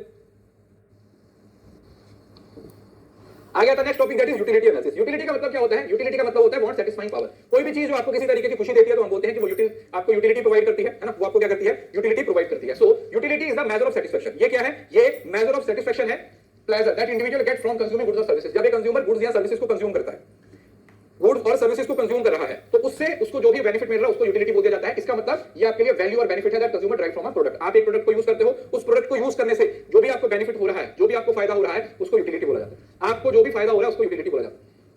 अब ये बात सोचो कि अगर मैं आपको 2 दिन, मतलब एक दिन छोड़ के 2 दिन 12-12 घंटे की क्लास लूं, तो अब ये सोचो कि आपका पूरा पेपर 2 मैं 2 दिन में रिवाइज करवा सकता हूं। मतलब प्रैक्टिकल सिर्फ 2 दिन के अंदर रिवीजन हो सकती है अगर आप इस तरीके से रिवीजन करोगे। इतना यूजफुल कोर्स है कि आप लोगों के लिए होने वाला है। अब यूटिलिटी आगे 2 तरीके की होती है। पहले होती है कार्डिलिटी। कार्डिलिटी यूटिलिटी का मतलब क्या होता है? जहां पर ये माना जाता है कि यूटिलिटी को यूनिट्स में मतलब नंबर्स में, एब्सोल्यूट टर्म्स में क्या किया जा सकता है? मैप किया जा सकता है। Consumer can express the exact amount of satisfaction derived from consumption, कि आपने कब चाय का पिया तो उससे आपको कितनी यूनिट्स प्रोडक्शन मिली। तो यूटिलिटी, जब हम यूनिट्स की बात करते हैं, ठीक है, when we talk about the utility, utils बोल देते हैं यूटिलिटी को, जब आप एक नंबर में एक्सप्लेन करते हो। तो टोटल का मतलब क्या होता है? हमारे पास अभी आगे 3 तरीके की यूटिलिटी आएगी। टोटल यूटिलिटी का मतलब होता है जो आपने टोटल कंजम्पशन की। यूटिलिटी में एक रूल होता है कि आप एक ही तरीके की चीजों को कंज्यूम कर रहे हो और लगातार कंज्यूम कर रहे हो। ठीक है, मतलब अगर आप खाना खा रहे हो तो एक ही तरीके की रोटी है और आप रोटियों को लगातार खा रहे हो। ऐसा नहीं कि अभी रोटी खाई फिर 20 मिनट के बाद है, तो कंटिन्यूस कंजम्पशन है वो होनी जरूरी होती है। So total utility is the total amount of satisfaction और pleasure a person gets from consuming a certain quantity of food. अगर आपने 4 रोटी खाई तो 4 रोटी खाने से आप लोगों को जो यूटिलिटी मिली उसको क्या बोला जाएगा? That will be total utility. It is the sum of utility derived from each unit of consumption. हर यूनिट को कंज्यूम करने से, हर यूनिट को कंज्यूम करने से जो भी आपको यूटिलिटी मिलती है उसको हम टोटल यूटिलिटी बोल देते हैं। देन आ जाता है मार्जिनल यूटिलिटी। मार्जिनल यूटिलिटी का मतलब क्या होता है? एक एक्स्ट्रा यूनिट को कंज्यूम करने से। ठीक है, 2 यूनिट के बाद तीसरी यूनिट खाई तो 2 और 3 में से जो गैप हुआ, एक एक्स्ट्रा यूनिट है जो उससे एडवांटेज फैक्टर मिला। समझ रहे हो? One more unit of goods and services. So marginal utility is the additional satisfaction और pleasure a person gets from consuming one more unit of goods and services. तो इसको क्या बोल जाता है? मार्जिनल यूटिलिटी बोल जाता है। It is a total change in total utility from one additional unit of consumption. एक एक्स्ट्रा यूनिट को कंज्यूम किया, उससे जो भी आपको एडवांटेज मिला उसको बोला जाएगा। देन आता है हमारे पास नेक्स्ट, जो कि होता है एवरेज। एवरेज का मतलब होता है जब टोटल यूटिलिटी को क्या कर दिया जाता है? नंबर ऑफ यूनिट से डिवाइड कर दिया जाता है। ठीक है, एवरेज यूटिलिटी मतलब it provide an average measure of satisfaction per unit. Per unit आपको कितनी यूटिलिटी मिल रही है, एक यूनिट को कंज्यूम करने से आपको कितनी यूटिलिटी मिल रही है, उसको क्या बोला जाता है? That is known as average utility. उसको बोला जाता है एवरेज यूटिलिटी। ठीक है, क्लियर? अब उसके बाद हमारे पास टीयू और एमयू के बीच में रिलेशन होता है। पहला क्या होता है, जब तक एमयू पॉजिटिव होता है टीयू इंक्रीज रहता है, जब एमयू जीरो हो जाता है तो टीयू मैक्सिमम हो जाता है, और जब एमयू नेगेटिव हो जाता है तो टीयू डिक्रीज हो जाता है। और एक बात और याद रखिएगा, जो मार्जिनल यूटिलिटी होती है वो हमेशा पॉजिटिव भी हो सकती है, नेगेटिव भी हो सकती है, जीरो भी हो सकती है, तीनों नेचर हो सकते हैं। लेकिन टोटल यूटिलिटी और एवरेज यूटिलिटी ना तो कभी जीरो होती है ना ही कभी नेगेटिव होती है, वो हमेशा पॉजिटिव रहती है। क्या? क्योंकि टोटल यूटिलिटी है वो कभी नेगेटिव नहीं हो सकती, और दूसरा एवरेज यूटिलिटी है वो टोटल यूटिलिटी पे डिपेंड करती है। तो अगर मेन आपका जो न्यूमरेटर है वो नेगेटिव नहीं हो सकता तो डिनोमिनेटर कभी भी नेगेटिव नहीं होगा। ठीक है जी, तो ये मार्जिनल यूटिलिटी का संबंध है कि मार्जिनल यूटिलिटी है वो पॉजिटिव भी हो सकती है और वो नेगेटिव भी हो सकती है और वो जीरो भी हो सकती है। राइट, तो ये इसका एक रिलेशन। अब इसी के बेसिस पे हमारे पास एक लॉ आता है जिसको बोलते हैं law of diminishing marginal utility. Gossen का फर्स्ट लॉ है। ये किसका फर्स्ट लॉ है? This is the first law of Gossen. तो इसके अंदर क्या बोला जाता है? This law states that as person consume more units of goods and services, बोल रहा है कि एक बंदा जैसे जैसे गुड्स को कंज्यूम करता जाएगा additional satisfaction gain from additional unit decrease, her unit को कंज्यूम करने से मिलने वाली सेटिस्फैक्शन रिड्यूस होगी। पहली यूनिट को खाया तो ज्यादा सेटिस्फैक्शन मिली, दूसरी को खाया उससे कम, तीसरी को खाया उससे कम, चौथी को खाया उससे कम, पांचवीं को खाया उससे कम, छठवीं को खाया, जितना जितना कंजम्पशन बढ़ाते जाओगे उतना आप लोगों की जो सेटिस्फैक्शन है वो डिक्रीज होती जाएगी। So first unit provides the highest utility and subsequent units provide progressively less utility. तो अगर टोटल 4 रोटी खाई है तो जो पहली रोटी है उससे सेटिस्फैक्शन जो मिली होगी वो सबसे ज्यादा होगी, और जो आखिरी रोटी है वो तो बस आपने खाई ली है, इस तरीके से। ठीक है, अब इसके कुछ असम्पशंस हैं, ये लगभग आपको हर जगह पे देखने को मिलती है। इसके असम्पशंस हैं, पहला कंज्यूमर है वो रैशनल तरीके से बिहेव करते हैं, दूसरा यूनिट्स को यूटिलिटी कार्डिनल मेथड का मतलब होता है नंबर्स में, ये माना जाता है कि जो यूनिट्स होती है उसको नंबर में मापा जा सकता है। मार्जिनल यूटिलिटी ऑफ मनी है, मतलब जो मनी की मार्जिनल यूटिलिटी है 1 से 2 रुपए, 2 से 3 रुपए में जो भी आपको सेटिस्फैक्शन मिलने वाली है वो बराबर है, मतलब marginal utility of money constant है। 1 रुपए में जो चीज है तो 2 में उसकी डबल मिलेगी, तो अगर मनी डबल हो रही है तो सेटिस्फैक्शन भी डबल होगी, ये माना जाता है। No change in consumers preference, ये भी बोला जाता है कि कंज्यूमर की प्रेफरेंस में किसी तरीके का कोई चेंज नहीं होगा। ठीक है, there will be no change in the preference of consumer और consumption of standard units of goods. और इसके साथ स्टैंडर्ड गुड्स होती है, एक ही तरीके की गुड्स होती है, ऐसा नहीं कि रोटी खा रहे हो फिर पिज्जा खा रहे हो फिर कुछ बर्गर खा रहे हो, ऐसा नहीं होता। एक ही तरीके की चीजों को कंज्यूम करोगे और लगातार कंजम्पशन करोगे, ऐसा नहीं है कि बीच में छोड़ दिया, बीच में फिर शुरू कर दिया, फिर छोड़ दिया, फिर शुरू कर दिया, ऐसा नहीं होगा। अब इसकी एक्सप्लेनेशन क्या है, देखो, एज द कंजम्पशन इंक्रीज, क्या बोला कि जैसे कंजम्पशन बढ़ेगी the marginal utility derive from each additional unit decline, eventually it becomes zero, zero भी हो जाता है और नेगेटिव भी हो जाता है, meaning the additional consumption would decrease overall satisfaction. तो जो ओवरऑल सेटिस्फैक्शन है ना, जरूरी नहीं है कि एडिशनल यूनिट से वो बढ़ेगी, एक पर्टिकुलर पॉइंट पे वो नेगेटिव भी हो जाती है और मार्जिनल यूटिलिटी है वो जीरो भी हो जाती है। ठीक है, ये आप लोगों ने एक डायग्राम की हेल्प से भी पढ़ा होगा। अब इस लॉ को कहां पर एप्लीकेबल किया जाता है देखा होगा आप लोगों ने, प्रोग्रेसिव टैक्सेशन में यूज किया जाता है, कंज्यूमर इक्विलिब्रियम को एक्सप्लेन करने के लिए, डिमांड कर्व को अंडरस्टैंड करने के लिए, जो अलग अलग हमारे बेसिक लॉज होते हैं वहां पर इस्तेमाल किया जाता है। लेकिन इसकी कुछ एक्सेप्शंस भी होती हैं, जैसे क्या होता है, जैसे जो ड्रंकर्स होते हैं, जो शराबी होते हैं, उनको इससे कोई फर्क नहीं पड़ता। दूसरा, कुछ लोग होते हैं जो लग्जरियस गुड्स खरीदते हैं तो लग्जरी गुड्स पे ये रूल अप्लाई नहीं होता। कुछ लोग होते हैं जो बहुत रेयर चीजों को इकट्ठा करना चाहते हैं, उन पे भी ये रूल अप्लाई नहीं होता। ठीक है, तो कुछ इसके रूल्स क्या होते हैं, ऐसे होते हैं जहां पर ये अप्लाई नहीं होता, तो इसकी एक्सेप्शन है। तो एक्सेप्शन भी आप लोगों ने समझना है, एक्सेप्शंस भी याद रखनी है। ठीक है, ड्रंकर्ड है, शराबी है, जितनी मर्जी शराब पिला दो और उसको सेटिस्फैक्शन मिलेगा। अगर कोई जुआरी है तो उसको जुआ खेलेगा तो और सेटिस्फैक्शन मिलेगा। कोई बंदा है उसको रेयर कोई चीज कलेक्ट करने का, सिक्के कलेक्ट करने का या टिकट्स कलेक्ट करने का शौक है, तो वो कोई अच्छी बुक्स है, मतलब समझ रहे हो ना, तो अगर वो एडिक्शन है, वो आपकी हैबिट हो चुकी है, तो वहां पर ये रूल अप्लाई नहीं होता, वहां पर ये रूल अप्लाई नहीं होता। और यहां पर एक अजम्पशन और भी है, वो हर जगह पे आपको देखने को मिलेगी, that assumption is known as, उस अजम्पशन को क्या नाम दिया जाता है बेटा, ceteris paribus. Ceteris paribus, ceteris paribus का मतलब क्या होता है, all other things being constant, all other things को क्या रखा जाता है, कांस्टेंट रखा जाता है, सारी चीजों को क्या रखा जाता है, कांस्टेंट रखा जाता है। That is ceteris paribus, that is ceteris paribus, उसको हम क्या बोल देते हैं, सेटिरस पेरिबस का नाम दिया जाता है। ओके जी, गुड, बहुत बढ़िया, ऐसे तो तुम समझदार हो। अच्छा, ये हो गया। उसके बाद law of equi marginal utility, जिसको जो आपका सेकंड लॉ है, law of equi marginal utility. Equi marginal utility दो चीजों पे अप्लाई होता है, सेम वैसा ही है। वो बोलता है कि इस तरीके से बंदा अपने पैसे को खर्च करता है कि आखिरी यूनिट से मिलने वाली जो मार्जिनल यूटिलिटी है वो बराबर हो जाती है। So the law states that the consumer allocates there income in such a way that last unit of money spend on each goods provide the same level of marginal utility. दोनों goods 10 रुपए हैं तो दोनों goods पे last का जो 5 रुपए, उसका 5 रुपए, उसका 5 रुपए, तो उन दोनों की मार्जिनल यूटिलिटी क्या हो जाएगी, बराबर हो जाएगी। उन दोनों की यूटिलिटी क्या हो जाएगी, बराबर हो जाएगी। It is the basis for optimum utilisation of resources. अब इसका रूल क्या है कि आप अपने रिसोर्सेज को इस तरीके से यूज करोगे, ऑप्टिमम यूटिलाइजेशन करोगे, जिससे आप लोगों को मिलने वाली सेटिस्फैक्शन है वो क्या होगी, बढ़ेगी। मैक्सिमम सेटिस्फैक्शन है वो आप लोग चाहते हो। तो ये दो गुड्स के केस में क्या होता है बेटा, अप्लाई होता है। तो असम्पशंस क्या है, सबसे पहले वही कंज्यूमर रैशनल है, कार्डिनल यूटिलिटी है, कंज्यूमर है, उसका जो मेन फोकस है वो यही है कि उसको अपनी यूटिलिटी को बढ़ाना है। मार्जिनल यूटिलिटी मनी कांस्टेंट है और गुड्स आर डिविजिबल है। सेम वही असम्पशंस है, कुछ भी अलग नहीं, सेम वही असम्पशंस है, कुछ भी नया नहीं आ रहा। अगर एक्सप्लेनेशन देखो तो बताया ना, वो दो चीजें ले रहा है, तो दोनों चीजों पे उसने अपनी इनकम को डिस्ट्रीब्यूट कर दिया। इस तरीके से डिस्ट्रीब्यूट किया that the ratio of marginal utility of price of each goods is equal. Marginal जो रेशियो निकाला जाता है ना, marginal utility of X equal to marginal utility of divide Y, या वैसे हो सकता है marginal utility of X divided by marginal utility of price equal to marginal utility of Y whole price. तो मैं लिख ही देता हूं ऐसे, marginal utility of X divided by price equal to marginal utility of Y divided by price. ठीक है, ये इसका क्या होता है, रूल होता है, मतलब लास्ट यूनिट से मिलने वाली सेटिस्फैक्शन है वो बराबर होनी चाहिए, लास्ट यूनिट से मिलने वाली सेटिस्फैक्शन है वो बराबर होनी चाहिए। ये बहुत अच्छी बात है जब आप रिवाइज करके क्लास को अटेंड करते हो, अच्छा लगता है, मुझे भी अच्छा लगता है जब आप पढ़ के आते हो ना। जैसे भी कल, अगर क्लास कल तो नहीं होगी ऑब्वियसली बात है, अगर कल होती है तो कॉमर्स या मैनेजमेंट से कोई एक होगी, वो मैं आपको बता दूंगा। फिलहाल आप इसके बाद स्टैट की यूनिट को रिवाइज करके आइएगा। ठीक है, इस महीने की आखिरी दिन 31 मई को हम स्टैट पढ़ेंगे, तो स्टैटिस्टिक्स, जो स्टैटिस्टिक्स वाला पोर्शन है वो पढ़ के आइएगा। ठीक है, वो स्टैटिस्टिक्स वाला क्वेश्चन है, उसको पढ़ के आइएगा। सो बोला है कि कंज्यूमर इस तरीके से अपनी इनकम को डिस्ट्रीब्यूट करता है ताकि उसकी जो यूटिलिटी है वो मैक्सिमम हो जाए और लास्ट यूनिट से मिलने वाली जो यूटिलिटी है वो उसकी रेशियो के बराबर हो। इसकी एप्लीकेशन क्या होती है कंज्यूमर इक्विलिब्रियम के लिए, क्योंकि इक्विलिब्रियम का मतलब होता है मैक्सिमम सैटिस्फैक्शन, रिसोर्सेज का ऑप्टिमम यूटिलाइजेशन, प्राइसिंग और प्रोडक्शन डिसीजन और explain behaviour of consumer choice. और ये भी बताता है कि जो कंज्यूमर का डिसीजन है वो किस तरीके से कंज्यूमर डिसीजन है वो किस तरीके से यूज करता है। ठीक है, उसके बाद कंज्यूमर सरप्लस। कंज्यूमर सरप्लस का मतलब क्या होता है, देखो कंज्यूमर सरप्लस और जो प्रोड्यूसर सरप्लस होता है वो दोनों आपको डायग्राम की फॉर्म में मिल जाएंगे। ठीक है, यहां पर डायग्राम नहीं है, मैं आप लोगों को बताता हूं बेसिक तरीके से। कंज्यूमर जितना पैसा देना चाहता है और जितना वो दे रहा है, मतलब कंज्यूमर सरप्लस होता है कंज्यूमर का फायदा। कंज्यूमर का फायदा मतलब जितना वो देना चाहता है उसमें से जो उसने पे किया, वो देना चाहता था 100 रुपए, लेकिन उसने दिया कितना, सिर्फ 80 रुपए, तो 20 रुपए का उसको क्या मिला, सरप्लस हुआ। 20 रुपए का उसको क्या हो गया बेटा, सरप्लस हो गया, सरप्लस हो गया। ठीक है, so it represent the benefits और excess satisfaction obtained from paying less than what they are willing to pay. मैं किसी चीज के लिए घर से सोच के गया कि 100 रुपए की चीज मिलेगी, लेकिन वो चीज मुझे 50 रुपए की मिलेगी, तो जो 50 रुपए है वो मेरा सरप्लस हो गया। इसी के साथ साथ एक प्रोड्यूसर का सरप्लस होता है। प्रोड्यूसर का सरप्लस क्या होता है, प्रोड्यूसर का सरप्लस होता है जब प्रोड्यूसर एक चीज को 50 में बेचना चाहता था लेकिन बेच दी 100 रुपए, तो प्रोड्यूसर को फायदा हुआ, तो प्रोड्यूसर सरप्लस, कंज्यूमर को फायदा हुआ तो प्रोड्यूसर का सरप्लस। और दोनों के बीच में क्या रिलेशन बन जाएगा, उल्टा रिलेशन बन जाएगा। कंज्यूमर का सरप्लस बढ़ेगा तो प्रोड्यूसर का खा रहा है वो तो प्रोड्यूसर का नीचे आएगा, और अगर प्रोड्यूसर का सरप्लस बढ़ रहा है तो वो कंज्यूमर का सरप्लस खा रहा है, तो कंज्यूमर का सरप्लस है वो कम हो जाएगा, प्रोड्यूसर का बढ़ जाएगा। तो मतलब समझ लो कि अगर मैं कंज्यूमर के सरप्लस की और प्रोड्यूसर के सरप्लस की बात करूंगा तो इन दोनों के बीच में ऑपोजिट रिलेशन है, नेगेटिव है। अगर ये बढ़ेगा तो ये कम होगा, ये कम होगा तो ये बढ़ेगा। ये चीज आप लोगों ने याद रखनी है। ठीक है, दोनों ऑपोजिट हो जाएंगे। ये चीज क्या हो जाएगा बेटा, ऑपोजिट हो जाएगा। कंज्यूमर का सरप्लस है बढ़ेगा तो प्रोड्यूसर का कम हो जाएगा, कंज्यूमर का कम होगा तो प्रोड्यूसर का सरप्लस है वो बढ़ जाएगा। राइट, किसी को इस बात में दिक्कत? यस।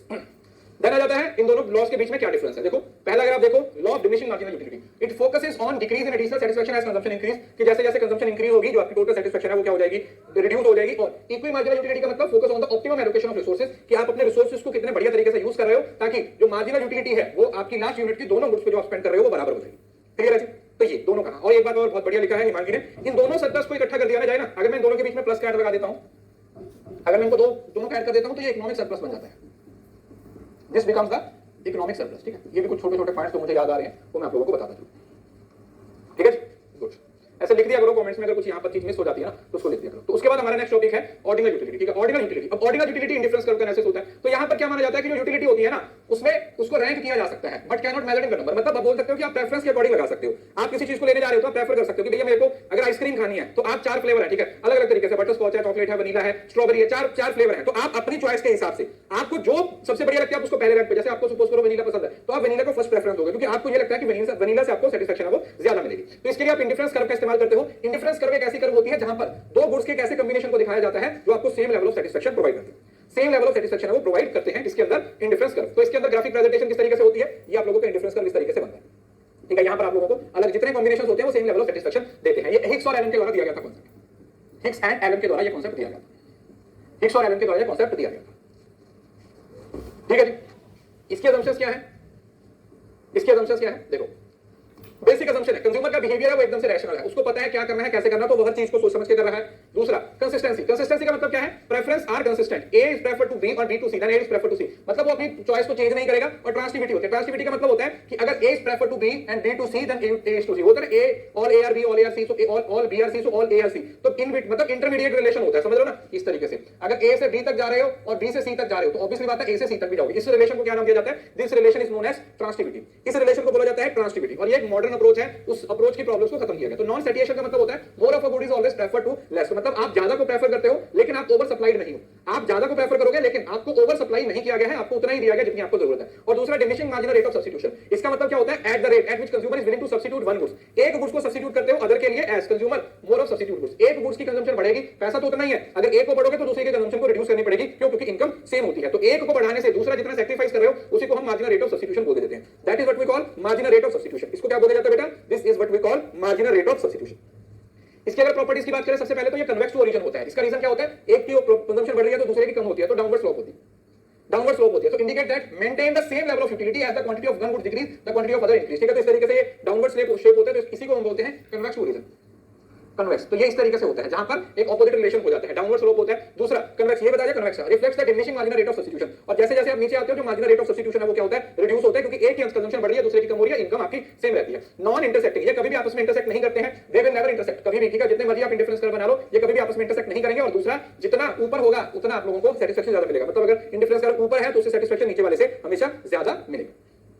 उसके बाद बजट कांस्टेंट या बजट लाइन होती है। बजट लाइन क्या होती है, जो आपकी औकात लाइन होती है, मतलब बजट लाइन पे वो सारे कॉम्बिनेशंस ले सकते हो जितना आपके पास औकात है, समझ रहे हो ना। जैसे बजट लाइन अगर आप इस तरीके से बना लोगे ना, इस तरीके से, तो इस बजट लाइन पे जितने भी कॉम्बिनेशन होंगे आप उन सभी को खरीद सकते हो, और जिस इंडिफरेंस कर्व के साथ ही आपका मिल गया वही आपका पॉइंट ऑफ इक्विलिब्रियम हो जाएगा, ठीक है, वही आप लोगों का पॉइंट ऑफ इक्विलिब्रियम हो जाएगा। तो ये आपकी औकात वाली लाइन होती है। सो बजट लाइन का मतलब या बजट कांस्टेंट का मतलब क्या होगा, represent all combination of goods that the consumer can afford given income and their prices of goods, मतलब आपकी औकात लाइन है जिससे हमें पता चल जाता है कि आपके पास जितना पैसा उससे आप ये वाले कॉम्बिनेशन खरीद सकते हो, ठीक है, 4 गुड्स इसकी, 5 इसकी, 6 इसकी, 7 अटेनेबल कॉम्बिनेशन की बात की जाती है। कौन से कॉम्बिनेशन, वो कॉम्बिनेशन जिनको आप अटेन कर सकते हो। तो उसके लिए आप क्या यूज करते हो, जैसे लिखा होगा ना px और py को, मतलब m है वो आपकी इनकम है, किसके बराबर हो जाती है, px और py है वो प्राइस होता है, और जो x और y है ये क्या हो जाता है, क्वांटिटी हो जाता है, ठीक है। एक सिंपल सा फार्मूला है, जो m है वो आपकी टोटल इनकम है, px मतलब प्राइस ऑफ गुड्स, py मतलब प्राइस ऑफ y गुड्स, और इसको x के साथ और इसको y के साथ गुणा कर दिया है, जो कि क्या है आप लोगों के प्राइसेस, ठीक है जी। तो ये हो जाता है। तो ग्राफिकल रिप्रेजेंटेशन ये मैंने आप लोगों को बता दिया है, ये ऊपर ये आप लोगों को फोटो बनाई थी, ठीक है। This is your demand, sorry this is your budget line, और बजट लाइन टेंजेंट होगी, जैसे ही कोई भी इंडिफरेंस कर्व जहां पे टेंजेंट होगा वहां पर आप लोगों को मैक्सिमम सेटिस्फैक्शन मिलेगी, ठीक है। ये वो वाला पॉइंट होगा बेटा जहां पर आप लोगों को मैक्सिमम सेटिस्फैक्शन मिलेगी। तो ग्राफिकल रिप्रेजेंटेशन मैं यहां पे बना देता हूं ताकि बाद में पीडीएफ में आपको याद रहे। इस तरीके से होती है आप लोगों की बजट लाइन, और इस बजट लाइन के साथ जिस इंडिफरेंस कर्व ने टच कर दिया वही आप लोगों का इक्विलिब्रियम का पॉइंट हो जाएगा। That point is called equilibrium point, मतलब उस पॉइंट को आप खरीद, उस पर उस यूनिट को आप क्या करोगे, वहां पे खरीदोगे। और बताया हुआ ना ये कहां पे आती है, वही बताया हुआ, ये देखो वंस वेयर अगर highest indifference curve is tangent to budget line, highest नहीं भी होगा, जो यूनिट है वो आपकी इंडिफरेंस कर्व के साथ मैच हो रही है तो वहां पर आपको ये मिल जाएगा। अब मार्जिनल रेट ऑफ सब्स्टिट्यूशन होता है, उसका फार्मूला क्या होता है, ये दोनों की प्राइस रेशियो के बराबर होता है, मतलब मार्जिनल रेट ऑफ सब्स्टिट्यूशन है x और y and px and are their prices. तो जो मार्जिनल रेट ऑफ सब्स्टिट्यूशन अगर पेपर में पूछा जाए तो इट इज जस्ट द क्या बोलते हैं, it is just the equal to the price ratio of both units, ठीक है। दोनों यूनिट्स की प्राइस रेशियो क्या होती है बेटा, बराबर होती है, दोनों यूनिट्स की प्राइस रेशियो क्या होती है बेटा, बराबर। उसके बाद सब्स्टिट्यूशन और इनकम इफेक्ट, ये तो आप लोगों ने पढ़ा होगा। इनकम इफेक्ट का मतलब क्या होता है, जैसे जैसे आप लोगों की इनकम बढ़ती है due to the holding relatively price constant, price बढ़ता कम अगर सेम रहेगा, आपकी इनकम बढ़ गई तो आपकी परचेसिंग पावर क्या हो जाती है, इंक्रीज हो जाती है, आपकी जो परचेसिंग पावर हो जाती है वो इंक्रीज हो जाती है। और सब्स्टिट्यूशन का मतलब क्या होता है कि किसी रिलेटिव गुड्स की प्राइस में चेंज होने से आप सब्स्टिट्यूट, ऐसे समझ रहे हो ना, जैसे टी का प्राइस बढ़ गया, अगर टी का प्राइस बढ़ गया तो किसकी कंजम्पशन बढ़ा दोगे, कॉफी की कंजम्पशन को बढ़ा दोगे, इस वजह से। तो ये होता है आप लोगों का इनकम इफेक्ट एंड सब्स्टिट्यूशन, और इन दोनों को इकट्ठा कर दिया तो वो क्या बन जाएगा, इन दोनों का कॉम्बिनेशन है वो क्या होता है, प्राइस इफेक्ट होता है, कि गुड्स के प्राइस में चेंज करने से कितना उस पर असर हो रहा है, उसको क्या नाम दे देते हैं, that is what we call price effect. Graphic representation वही है, decomposing the total effect of price change into substitution और इनकम ड्यूरिंग द, ये लिखा हुआ है ना, टोटल इफेक्ट मतलब जो प्राइस इफेक्ट होता है वो किसके बराबर हो जाएगा, सब्स्टिट्यूशन इफेक्ट और इनकम इफेक्ट के बराबर हो जाएगा, सब्स्टिट्यूट इफेक्ट और इनकम इफेक्ट के बराबर हो जाता है। अब अगर कार्डिनल यूटिलिटी और ऑर्डिनल यूटिलिटी में डिफरेंस देखो तो पहले याद रखें, ऑर्डिनल यूटिलिटी है उसको ज्यादा प्रेफरेंस दी जाती है, क्योंकि ऑर्डिनल यूटिलिटी में आप ऑर्डिनल यूटिलिटी को हम ज्यादा प्रेफरेंस देते हैं because this is the modern concept, और मॉडर्न के साथ ये भी है कि यहां पर प्राइस इफेक्ट को आप बांट देते हो इनकम इफेक्ट और सब्स्टिट्यूशन इफेक्ट में, ठीक है। तो दिस इज द रीजन, ये आपको एक बार एग्जाम में पूछा भी गया था, तो दिस इज द रीजन जिसके लिए इसका इस्तेमाल किया जाता है, ठीक है। सो अगर कार्डिनल यूटिलिटी की बात की जाए तो कार्डिनल यूटिलिटी में हम क्या कर रहे हैं, हम यूनिट्स को नंबर्स में मान रहे हैं, यूनिट्स में मान रहे हैं। ऑर्डिनल के अंदर हम उनको रैंक दे रहे हैं, ठीक है, कि कितना ज्यादा है कितना कम है, उनको आपस में रैंक दिया जा रहा है। अगर मेजरमेंट की बात की जाए तो जो कार्डिनल यूटिलिटी है उसको क्वांटिटेटिवली मेजर किया जाता है, मतलब नंबर्स में मेजर किया जाता है, और जो ऑर्डिनल यूटिलिटी है उसको क्वालिटेटिव मेजर किया जाता है। ऑर्डिनल यूटिलिटी को कैसे मेजर किया जाता है, क्वालिटेटिवली मेजर किया जाता है। अगर आप एनालिसिस की बात करते हो तो cardinal analysis use numerical value, numbers की बात की जाती है, और यहां पर रैंक्स की बात की जाती है या इंडिफरेंस कर्व की बात की जाती है। वहां पर आपके पास दो लॉ होते हैं, डिमिनिशिंग मार्जिनल यूटिलिटी और इक्वल मार्जिनल यूटिलिटी, और यहां पर कोई लॉ नहीं होता, सिर्फ आप इंडिफरेंस कर्व एनालिसिस करते हो। और एप्लीकेशन है कार्डिनल यूटिलिटी है वो पुराना ओल्डर इकोनॉमिक कांसेप्ट है, लेकिन ऑर्डिनल यूटिलिटी है वो मॉडर्न कंज्यूमर थ्योरी के अंदर भी यूज किया जाता है, मॉडर्न कंज्यूमर थ्योरी के अंदर भी इस्तेमाल किया जा सकता है, क्योंकि ये इन ऐप पीडीएफ है, इसको आप एप्लीकेशन के अंदर ही पढ़ सकते हो। तो उसके बाद आता है कॉन्सेप्ट ऑफ डिमांड, अब आता है law of demand. Law of demand क्या बताता है, सिंपल सा बात है कि प्राइस और क्वांटिटी डिमांडेड में क्या होता है, एक इनवर्स रिलेशन होता है। जैसे जैसे जैसे आप किसी प्रोडक्ट के प्राइस को बढ़ाते जाओगे, quantity of goods and services that consumer are willing and able to purchase at various price during given period of time, it reflect consumers desire and purchasing power. मतलब आपकी डिमांड क्या है, आप लोगों के पास पैसा भी है, समय भी है, एक पर्टिकुलर टाइम पे एक पर्टिकुलर प्राइस पे एक पर्टिकुलर क्वांटिटी को खरीदने के लिए आप तैयार हो, परचेसिंग पावर भी है और उस परचेसिंग पावर को लगाना भी चाहते हैं। आपके पास एक परचेसिंग पावर भी है और आप परचेसिंग पावर को लगाना भी चाहते हैं, उसको बोला जाता है लॉ ऑफ डिमांड, मतलब सॉरी उसको बोलते हैं डिमांड, ठीक है। ये डिमांड का मीनिंग है, not law of demand. Demand का मतलब तीन चीजें हो जाती हैं, क्यूपीटी क्वांटिटी, प्राइस और टाइम। एक पर्टिकुलर टाइम पर कितनी क्वांटिटी को किस प्राइस पे किस समय आप खरीदना चाहते हो वो आप लोगों की पर्टिकुलर डिमांड होती है। सो अभी डिटरमिनेंट्स ऑफ डिमांड क्या होता है, जैसे प्राइस है, जैसे प्राइस के साथ है वो इनवर्स रिलेशन होता है क्वांटिटी डिमांड का, जैसे जैसे प्राइस बढ़ेगा तो डिमांड है वो कम आती जाएगी। प्राइस बढ़ता रहेगा, डिमांड है वो कम होती जाएगी। इनकम ऑफ कंज्यूमर, इनकम बढ़ेगी, नॉर्मल गुड्स में डायरेक्ट रिलेशन होता है और इंफीरियर गुड्स और गिवन गुड्स में ऑपोजिट रिलेशन होता है। ये इंफीरियर गुड्स क्या होती है ये मैं भी आपको आगे बताऊंगा। देन आता है price of related goods, substitute है। अगर सब्स्टिट्यूट के साथ डायरेक्ट रिलेशन होता है और कॉम्प्लीमेंट्री के साथ इनवर्स रिलेशन होता है। तो सब्स्टिट्यूट इफेक्ट है, जो सब्स्टिट्यूट होता है उसके अंदर आपकी जो cross elasticity of demand positive होती है और यहां पर आप लोगों की क्रॉस इलास्टिसिटी ऑफ डिमांड क्या होती है, नेगेटिव होती है। ये भी बहुत बार आपके पेपर में पूछा गया जब हम इलास्टिसिटी ऑफ डिमांड को पढ़ेंगे। टेस्ट और प्रेफरेंस, अगर टेस्ट और प्रेफरेंस की बात करें, अगर आपकी जो इनकम के बेसिस पे अगर आपका टेस्ट चेंज हो गया तो उससे डिमांड बढ़ भी सकती है, कम भी हो सकती है, उससे कोई फर्क नहीं पड़ रहा। एक्सपेक्टेशन है, फ्यूचर एक्सपेक्टेशन, अगर आपको लगता है आने वाले समय में प्राइस बढ़ेगा तो आप अभी उसकी कंजम्पशन बढ़ा दोगे और अगर आपको लगेगा कि कम होगा तो अभी आप उसकी कंजम्पशन कम कर दोगे। नंबर ऑफ बायर्स, जितने ज्यादा बायर्स हैं उतनी जो डिमांड है वो इंक्रीज होगी, कम बायर्स हैं तो डिमांड क्या हो जाएगी, डिक्रीज हो जाएगी। ठीक है, 1 लाख लोग हैं तो 1 लाख लोगों की डिमांड ज्यादा होगी, वहीं पर 10,000 लोग हैं तो उनकी डिमांड है वो क्या होगी बेटा, कम होगी। अब हमारे पास ना अलग अलग तरीके की गुड्स होती हैं। जैसे नॉर्मल गुड्स कौन सी होती है जो हम अपनी डेली लाइफ में यूज करते हैं, demand increase with the increase of income, income increase होगी तो आप उस डिमांड को क्या करते हो, बढ़ा देते हो, उनको क्या कर देते हो, बढ़ा देते हो। इंफीरियर गुड्स होती हैं जो खराब क्वालिटी की गुड्स होती हैं, आपकी इनकम बढ़ेगी तो इनके साथ नेगेटिव रिलेशन होता है। आप अभी बेकार चावल खा रहे हो, इनकम बढ़ गई तो आप अच्छे बासमती वगैरह चावल पे चले जाते हो, तो इसका मतलब होता है जैसे इनकम बढ़ेगी तो आपकी जो डिमांड है वो इन गुड्स की क्या हो जाती है, कम हो जाती है। सब्स्टिट्यूट गुड्स होते हैं, सब्स्टिट्यूट गुड्स कौन सी होती हैं, यहां पर आप एक यूज को दूसरे के साथ रिप्लेस कर सकते हो। So an increase in the price of increase the demand for others. ठीक है, चाय का प्राइस बढ़ गया तो कॉफी की कंजम्पशन या कॉफी की डिमांड है वो क्या हो जाएगी, बढ़ जाएगी। देन आ जाता है कॉम्प्लीमेंट्री गुड्स, कॉम्प्लीमेंट्री गुड्स दोनों एक साथ यूज होने वाली गुड्स होती हैं together and increase the price of decrease in the. ठीक है, अगर क्या बोलते हैं, अगर कार का प्राइस बढ़ेगा है ना, अगर कार का प्राइस बढ़ेगा तो ऑब्वियसली बात है जो पेट्रोल की डिमांड है वो कम हो जाएगी, या अगर पेट्रोल का प्राइस बढ़ेगा तो कार की डिमांड क्या हो जाएगी, कम हो जाएगी। ठीक है, उसके बाद law of demand. Law of demand का मतलब होता है it is the inverse relation between the price and quantity demanded. Quantity demanded होता है, डिमांड नहीं होता। क्वांटिटी डिमांडेड मतलब नंबर ऑफ यूनिट्स। पहले 100 रुपए की 5 चीजें आती थी, लेकिन अगर प्राइस बढ़ गया 200 हो गया तो 5 की जगह पर आप 2.5 चीजें खरीदना शुरू कर दोगे, तो ये क्या हो जाएगा, this is the law of demand. अब इसकी असम्पशन क्या होती है, सेटिरस पैरिबस, मतलब सारे फैक्टर्स को क्या रखा जाता है, फिक्स रखा जाता है, सिर्फ और सिर्फ प्राइस को चेंज किया जाता है। दूसरा, इनकम ऑफ कंज्यूमर है अनचेंज रहती है, price of related goods unchange रहता है, टेस्ट एंड प्रेफरेंस अनचेंज रहता है, एक्सपेक्टेशन है वो अनचेंज रहती है और नंबर ऑफ बायर्स रिमेन, सब कुछ बराबर रखा जाता है, सिर्फ और सिर्फ प्राइस को चेंज किया जाता है या फिर इनकम को चेंज किया जाता है। ठीक है, वो डिपेंड करता है कि आप किसकी स्टडी कर रहे हो। अब यहां पर लॉ ऑफ डिमांड के कुछ एक्सेप्शंस होते हैं, जैसे गिवन गुड्स होते हैं। गिवन गुड्स है वो इंफीरियर गुड्स का टाइप होते हैं जो लॉ ऑफ डिमांड को फॉलो नहीं करते हैं। ठीक है, क्या बोलते हैं, जहां पर price leads to an increase in quantity demanded due to strong income effect है। इसके अंदर जो इनकम इफेक्ट है वो स्ट्रांग होता है और इसका कनेक्शन प्राइस के साथ होता है। प्राइस इफेक्ट पॉजिटिव होता है और जो इनकम इफेक्ट होता है वो स्ट्रांग हो जाएगा आपका सब्स्टिट्यूशन इफेक्ट से। तो ये होती है गिवन गुड्स और ये अपवर्ड स्लोप होती है, ये नीचे से नहीं होता है, ये ऊपर की तरफ चलती है। ठीक है, ये क्या होती है, ऊपर की तरफ इनकी शेप बनती है। वेबलॉन गुड्स होती हैं, ये लॉ ऑफ डिमांड को फॉलो करती हैं, एक्सेप्शन नहीं होती है। ठीक है, this is not basically sorry Veblen goods नहीं, वेबलॉन गुड्स भी एक्सेप्शन है, इंफीरियर नहीं है, सॉरी। वेबलॉन गुड्स कौन सी होती हैं, जो हाई प्राइस वाली गुड्स होती है। ठीक है, सोना चांदी हीरे जवाहरात मोती होते हैं, तो वो गुड्स होती हैं तो जैसे जैसे उनका प्राइस बढ़ता है तो लोग उनको ज्यादा खरीदना शुरू करते हैं। नेसेसिटीज, नेसेसिटी में लॉ ऑफ डिमांड है वो फॉलो नहीं होता है। Essential and for which demand remain constant regardless of price. अभी आप कोई दवाई खा रहे हो तो नमक चावल चीनी है ये, ठीक है, इसको आप कम थोड़ी ना कर दोगे क्योंकि ये तो नेसेसिटीज है। Future expectations, if future expected to rise current demand में इंक्रीज और consumer ignorance, lack of awareness of the prices. अगर कंज्यूमर अवेयर ही नहीं है, कंज्यूमर को पता ही नहीं है कि आगे क्या होने वाला है, तो वो भी आप लोगों की क्या बन जाती है, exception of law of demand बन जाती है।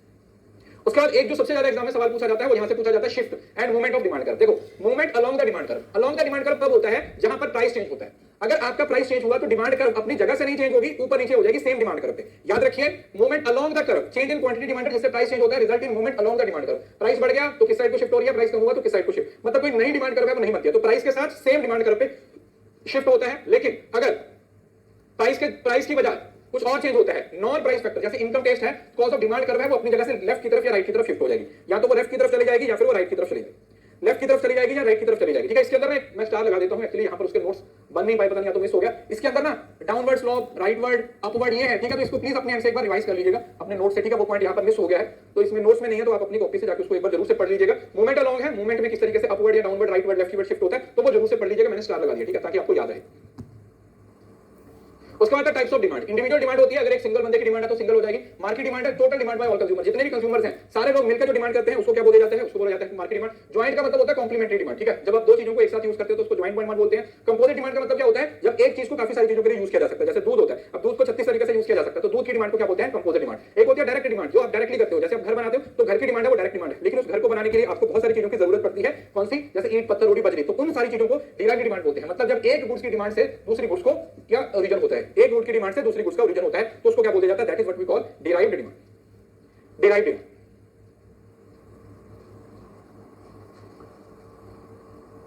उसके बाद आता है next, that is elasticity of demand. Elasticity of demand अपने आप में बहुत इंपॉर्टेंट टॉपिक है। What is the meaning of elasticity, ये एक रेशो होती है जिसके अंदर हम सेंसिटिविटी को चेक करते हैं। किसको चेक करते हैं, सेंसिटिविटी को चेक करते हैं। मतलब elasticity of demand measure the responsiveness of a quantity demanded of a goods to change in one of determinant. किसी गुड्स के डिटरमिनेंट है, वो प्राइस हो सकता है, वो इनकम हो सकता है, वो जो प्राइस है वो किसी सब्स्टिट्यूट गुड्स का या कॉम्प्लीमेंट्री गुड्स का भी हो सकता है। उसके अंदर चेंज करने से आपकी क्वांटिटी डिमांडेड पे कितना असर पड़ रहा है, प्राइस को चेंज करने पे क्वांटिटी डिमांडेड पे कितना असर पड़ा, इनकम को चेंज करने पे क्वांटिटी डिमांडेड पे कितना असर पड़ा, सब्स्टिट्यूट के प्राइस को या कॉम्प्लीमेंट्री के प्राइस को चेंज करने से आपकी क्वांटिटी डिमांडेड पे कितना असर पड़ा, इसकी जो रेशो होती है उसको क्या बोला जाता है, उसको कांसेप्ट ऑफ इलास्टिसिटी बोला जाता है। So it quantify how much demand change when the influencing factor change. क्या बोल रहा है कि इन्फ्लुएंसिंग फैक्टर को चेंज करने से, इन तीनों फैक्टर्स को चेंज करने से हाउ मच, क्वांटिटी की बात करता है, कितने प्रतिशत से जो आपकी प्राइस है, जो डिमांड है वो चेंज होती है। तो इसके अंदर सबसे पहले आता है हमारे पास price elasticity of demand. Price elasticity of demand का मतलब क्या हुआ कि जब आपने एक गुड्स का प्राइस, उस गुड्स का प्राइस है वो चेंज हुआ तो उसकी क्वांटिटी डिमांड पे क्या असर पड़ेगा। It is calculated as percentage change in quantity demanded divided by the percentage change in price. Percentage change जितना प्राइस में होता है उससे क्वांटिटी डिमांडेड पे कितना असर हो रहा है, इसको बोलते हैं प्राइस इलास्टिसिटी ऑफ डिमांड। ठीक है, ये एक रेशो होती है जिसके तहत आप क्वांटिटी डिमांड की बात करते हो। तो इसकी अलग अलग रेशोज होती हैं। जैसे सबसे पहले आता है इलास्टिक डिमांड। इलास्टिक का मतलब होता है quantity demanded changes by a large percentage than the price. जब प्राइस में कम चेंज हो रहा है लेकिन डिमांड में चेंज ज्यादा हो रहा है, जैसे लग्जरी कार होती है। नॉर्मली आप लोगों ने देखा होगा जो लग्जरियस चीजें होती है ना, वहां पर थोड़ा सा प्राइस में चेंज हो तो डिमांड में बहुत फर्क आ जाता है, थोड़ा सा प्राइस में चेंज हो तो डिमांड में बहुत ज्यादा फर्क आ जाता है। दूसरा हो जाता है इनइलास्टिक। इनइलास्टिक का मतलब क्या हुआ, demand changes by smaller percentage than the price. जैसे सॉल्ट हुआ तो सॉल्ट में प्राइस में चेंज हुआ तो ज्यादा फर्क नहीं पड़ता। यूनिटरी का मतलब क्या होता है, जहां पर जितना प्राइस में चेंज हुआ उतना ही क्वांटिटी डिमांड में भी चेंज होता है। So quantity demand change by the same percentage, जैसे proportional spending on hobbies. Hobbies पे जो आप पैसा लगा रहे हो। परफेक्टली इलास्टिक का मतलब क्या होता है, जहां पर थोड़ा सा चेंज करेंगे तो प्राइस में इनफिनिट चेंज हो जाएगा, जो आपकी परफेक्ट कंपटीशन के अंदर देखने को मिलती है। जैसे परफेक्ट कंपटीटिव मार्केट का प्राइस ऐसा होता है कि थोड़ा सा भी बढ़ाओगे तो सब कोई बंदा उतने ही प्राइस पे बेच रहा है, तो आपका जो कस्टमर है वो एक जगह से दूसरी जगह पर क्या हो जाएगा, शिफ्ट हो जाएगा। और परफेक्टली इनइलास्टिक का मतलब होता है ये आपकी लग्जरीज, सॉरी नेसेसिटीज होती हैं, जो लाइफ सेविंग ड्रग्स वगैरह होती हैं, तो इससे कोई फर्क नहीं पड़ता। ये ऐसे हॉरिजॉन्टल वर्टिकल रहती है और ये हॉरिजॉन्टल रहती है। ठीक है, परफेक्टली इलास्टिक होती है वो हॉरिजॉन्टल शेप में आती है और ये आपकी जो होती है ये वर्टिकल आती है और इसको रेक्टेंगुलर हाइपर बोल दिया जाता है। ठीक है, और दूसरा जहां पर प्राइस में ज्यादा चेंज हो जाता है इसको बोलते हैं स्टीपर और ये बोलते हैं फ्लैटर। ठीक है, पांचों के अलग अलग नाम भी है, तो नाम भी आप लोगों को याद होने चाहिए।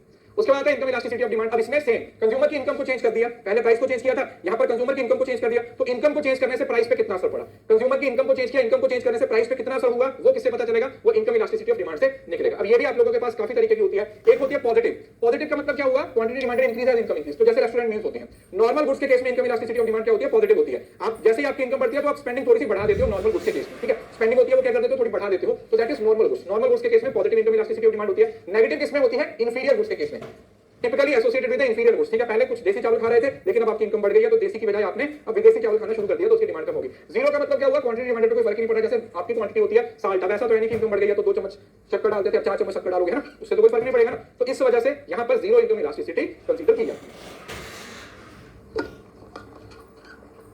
है। जीरो इनकम इलास्टिसिटी हो जाती है क्योंकि यहां पर कोई फर्क ही नहीं पड़ रहा।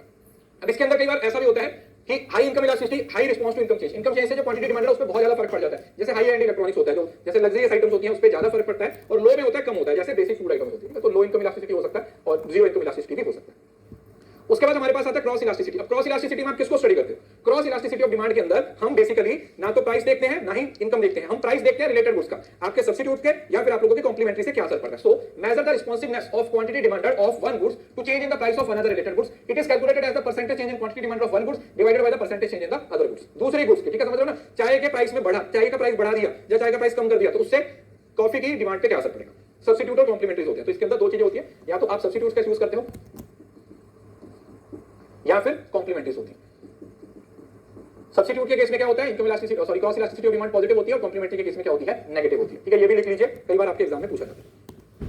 सो अब यहां पर हमारे पास इनकम इलास्टिसिटी, ये जो क्रॉस इलास्टिसिटी है, जैसे सबसे पहले पॉजिटिव। पॉजिटिव का मतलब quantity demand of one goods increase as the price of related substitute, जैसे बटर एंड मार्गारीन। तो ये हो जाएगा आपका कौन सा, सब्स्टिट्यूट का गुड्स का केस में। और नेगेटिव हो जाएगा quantity demand of one good decrease, कम है वो नेगेटिव हो जाएगा क्रॉस इलास्टिसिटी, जिसके अंदर कार्टर और ये बताया था ना, कार और पेट्रोल के एग्जांपल ले सकते हो, या प्रिंटर और इंक कार्टेज जो यूज किया जाता है, प्रिंटर में कार्टर डाला जाता है। और zero cross elasticity of demand का मतलब क्या होता है, what is the meaning of zero cross elasticity of demand. Zero cross elasticity of demand का मतलब क्या हुआ बेटा, जहां पर कोई फर्क ही नहीं पड़ा, अनरिलेटेड गुड्स होते हैं, जैसे ब्रेड और बाइसाइकिल है। अब साइकिल का प्राइस बढ़ गया तो उससे ब्रेड की प्राइस पे क्या असर पड़ेगा, तो उससे कोई असर नहीं पड़ेगा, तो that is zero cross elasticity of demand. इसको क्या बोला जाता है, zero cross elasticity of demand है वो बोला जाता है। So that is what we call zero cross elasticity of demand.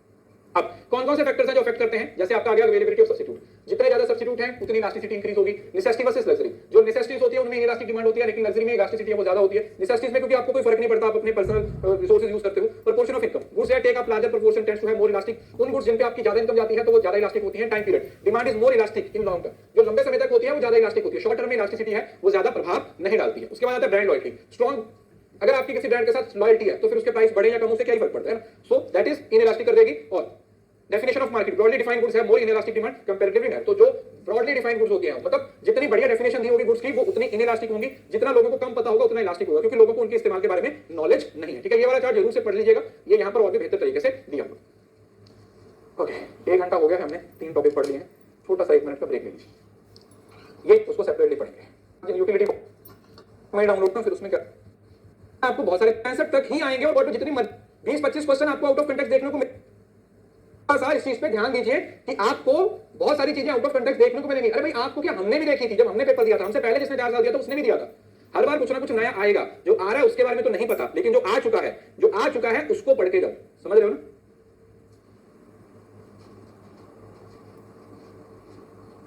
Then आया था प्रोडक्शन। अब देखो प्रोडक्शन के अंदर दो ही लॉ है, लॉ वेरिएबल प्रोपोर्शन और जो आप लोगों का स्केल वाला होता है, ठीक है? तो दो ही लॉज है, उसी चीज को समझना। तो प्रोडक्शन का मतलब क्या होता है? प्रोडक्शन का मतलब क्या होता है? आप कितना इनपुट डालते हो, उस इनपुट डालने से आपको कितना आउटपुट निकलता है, ये आप लोगों का क्या होता है? इनपुट होता है प्रोडक्शन, ठीक है? So production theory explain the principles by which a business firm decided how much of each commodity sell and how much is produce. कितना प्रोड्यूस कर रहे हो, कितना सेल कर रहे हो, वो चीज किस पे आ जाती है? वो आ जा रही है आपका प्रोडक्शन पे। It deals with the combination of input और आउटपुट। मतलब आप इनपुट डाल रहे हो, उस इनपुट को यूज करने से आप लोगों को क्या मिल रहा है? आउटपुट मिल रहा है, तो वही आप लोगों का प्रोडक्शन का meaning. Input are the resources used in the production. कौन कौन से इनपुट्स होते हैं? पहला होता है लैंड, जमीन। नेचुरल रिसोर्सेज है, प्रोडक्शन के लिए यूज होता है लेबर। लेबर होता है ह्यूमन एफर्ट्स होते हैं कैपिटल। मैन मेड रिसोर्सेज जैसे मशीनरी होगी, और एंटरप्रेन्योर होगा जो स्किल और रिस्क होता है किसके तरफ। तो चार ही आपके पास रिसोर्सेज होते हैं, चार ही हमारे पास रिसोर्सेज होते हैं, that is land, labour, capital और एंटरप्रेन्योरशिप। अब प्रोडक्शन फंक्शन क्या होता है? Production function is the function of L and के, जहां पर लेबर और कैपिटल होता है। दो ही मतलब हम बेसिक फंक्शन के अंदर दो चीजों को बात करते हैं, labour and capital. The production function describes the relation between the quantities of input used and maximum quantity of output that can be produced. It can be represented. The quantity of output is the function of labor and capital. Q का मतलब output, L का मतलब labor और capital. मतलब आप labor और capital का इस्तेमाल करके हम प्रोडक्शन फंक्शन को निकालते हैं। कितना प्रोड्यूस करने वाले हैं ये किससे पता चलेगा? ये प्रोडक्शन फंक्शन से निकल जाएगा, ठीक है? उसके बाद आइसो पॉइंट। आइसो पॉइंट क्या होता है? ये कुछ नहीं होता, सेम आइसो पॉइंट होता है आप लोगों का जैसे इंडिफरेंस कर्व होता है। जैसे इंडिफरेंस कर्व कंज्यूमर के लिए होता है, आइसो पॉइंट कर्व किसके लिए होता है? प्रोड्यूसर के लिए होता है। So, iso points are curve that represent different combination of two input that produce same level of output. तो वहां पर क्या था? आपको सेटिस्फेक्शन की बात हो रही, तो ये दो इनपुट हैं जहां पर आपको सेम लेवल ऑफ आउटपुट निकलेगी। मतलब एक ऐसा कॉम्बिनेशन बन जाएगा जिससे आपको सेम लेवल ऑफ आउटपुट है वो मिलेगा। So they are similar to indifference curve. बताया था ना, ये सेम टू सेम कैसे होते हैं? ये इंडिफरेंस कर्व जैसे होते हैं। That helps in understanding the substitutability of input. तो वहां पर substitutability जो आप लोगों की उसके लिए होती है, यूटिलिटी के लिए होती है। यहां पर किसके लिए होती है? यहां पर होती है आइसो पॉइंट के लिए। यहां पर किसके लिए होती है बेटा? आइसो पॉइंट के लिए होती है।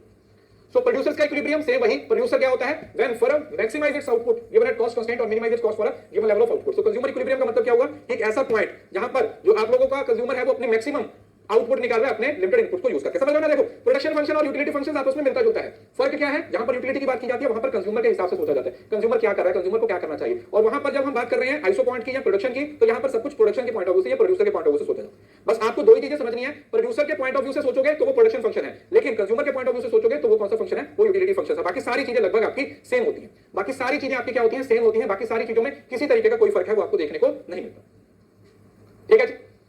अब एक्सपेंशन पाथ। एक्सपेंशन पाथ का मतलब क्या होता है?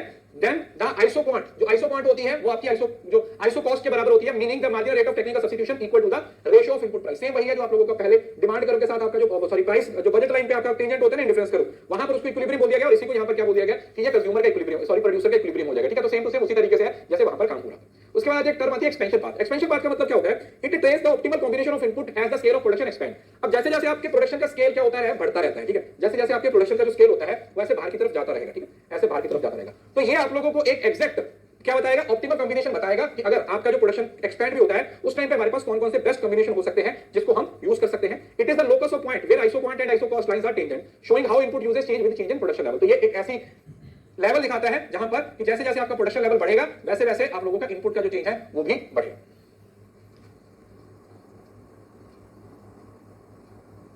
ठीक है? तो इसको बोल देते हैं एक्सपेंशन पाथ। एक्सपेंशन पाथ कि जिस तरीके से एक्सपांड हो रहा है। तो यहां पर एक टर्म लिखी हुई है जहां पर आपके आइसो पॉइंट होते हैं और आइसो कोस्ट लाइंस होती हैं, वो टेंजेंट होती है। इस पे ज्यादा आपको फोकस करना है। किस पे फोकस करना है? इस चीज पे,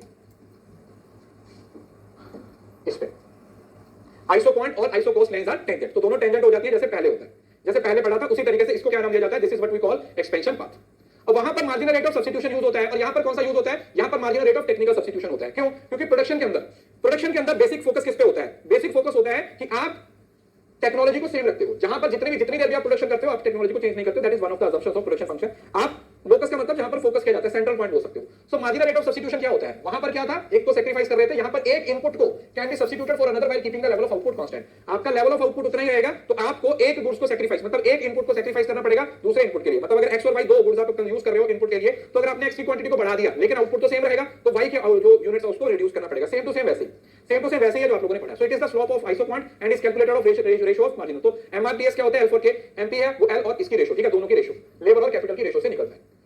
वहां पर किसे निकलता था? वहां पर प्राइस रेशियो के बराबर था। याद है वहां पर प्राइस रेशियो के बराबर था, यहां पर किसके बराबर है, यहां पर मार्जिनल प्रोडक्ट है जो लेबर का, उसको डिवाइड करेंगे मार्जिनल प्रोडक्ट ऑफ कैपिटल, लिखा हुआ है ना, it is ratio of marginal product of input. तो इनपुट्स की मार्जिनल जो प्रोडक्ट की रेशियो उसके बराबर होता है आइसो क्वांट का, या फिर जो मार्जिनल रेट ऑफ सब्स्टिट्यूशन का।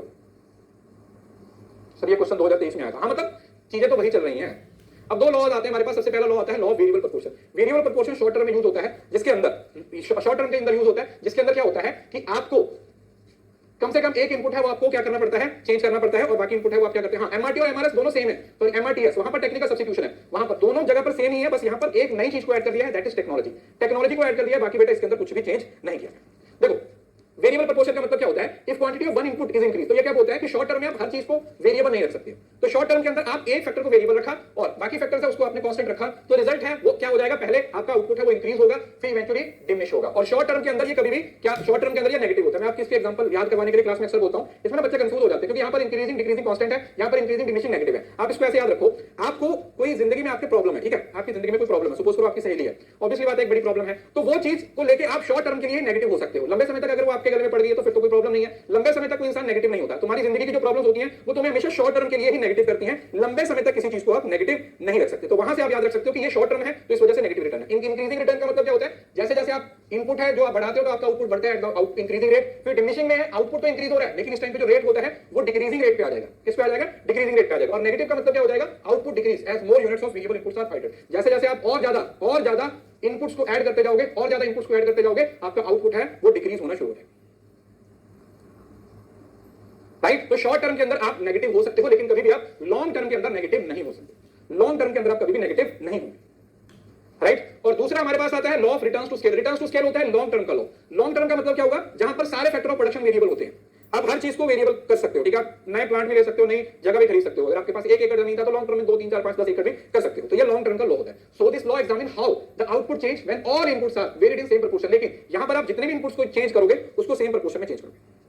आप जितने भी इनपुट्स को चेंज करोगे उसको सेम रेशियो में, इसी वजह से इसको रिटर्न्स टू स्केल के अंदर हम, ये वेरिएबल प्रोपोर्शन था और ये सेम प्रोपोर्शन है। इसका कीवर्ड यही है कि यहां पर जो चेंज होता है वो कैसे होता है बेटा, वो सेम प्रोपोर्शन के अंदर होता है। यहां पर जो चेंज कर रहे हो वो सेम प्रोपोर्शन के अंदर हो रहा है। एक यूनिट अगर कैपिटल की बढ़ाई है तो एक लेबर की बढ़ाओगे, एक लैंड की बढ़ाओगे, किसी की भी बढ़ा सकते हो। So that is law of returns to scale.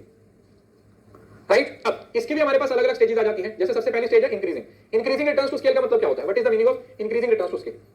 इसका मतलब क्या होता है, output increases more than the proportional to input. Increasing का मतलब क्या हुआ, इनपुट कम डाला और आउटपुट ज्यादा आया। इंक्रीजिंग का मतलब आउटपुट ज्यादा निकल के आया, इनपुट है वो कम है।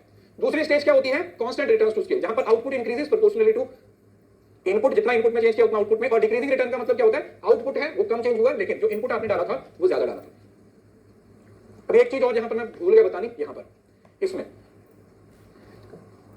यहां पर ऑपरेट करना पसंद करता है बंदा, क्योंकि यहां पर आपकी जो टोटल मार्जिनल प्रोडक्शन होती है वो मैक्सिमम हो जाती है। ना तो वो फर्स्ट स्टेज पे करेगा ना वो थर्ड स्टेज पे करेगा, वो डिमिनिशिंग रिटर्न्स पे क्या करता है, स्केल करता है। क्यों, क्योंकि यहां पर जो आपका आउटपुट होता है वो एक पीक पॉइंट पे पहुंच जाता है। आपका जो आउटपुट होता है वो कहां पे आ जाता है बेटा, एक मैक्सिमम पॉइंट पे आ जाता है। मतलब आउटपुट है वो आपका मैक्सिमम हो सकता है, आपका जो आउटपुट हो सकता है वो मैक्सिमम हो जाता है। और इस वजह से आप सेकंड स्टेज पे ही कवर करते हो, आप सेकंड स्टेज पे ही ऑपरेट करना पसंद करते हो। You love to operate at the second stage. Second stage पे आपको ऑपरेट करना पसंद है। बताइए किसी को इस बात में कोई दिक्कत, अरे बोलो ना। सेकंड और आइसो कॉस्ट इन दोनों का डिफरेंस समझ लीजिए। आइसो पॉइंट का मतलब, आइसो पॉइंट और आइसो कॉस्ट इन दोनों का डिफरेंस समझ लीजिए। आइसो पॉइंट का मतलब क्या होता है, ये वो कर्व है that represent different combination of two input that produce same level of output. तो यहां पर जो आइसो पॉइंट है वही यूटिलिटी एनालिसिस में क्या था, इंडिफरेंस कर्व था। वही क्या था, इंडिफरेंस कर्व था। तो उसी की सारी प्रॉपर्टीज हैं वो इसके अंदर आपको देखने को मिलती है, ठीक है। उसी की सारी प्रॉपर्टीज है वो आपको इसके अंदर देखने को मिलती है। दूसरा है iso cost, line that represent all combination of two input that cost the same total amount similar to budget line in the consumer theory. और आइसो कॉस्ट का मतलब क्या होता है, बजट लाइन। बस खत्म। देखो कितने आराम से चीजें आपस में कनेक्ट होती है। बजट लाइन, ये किसको बोलते हैं, this is what we call budget line.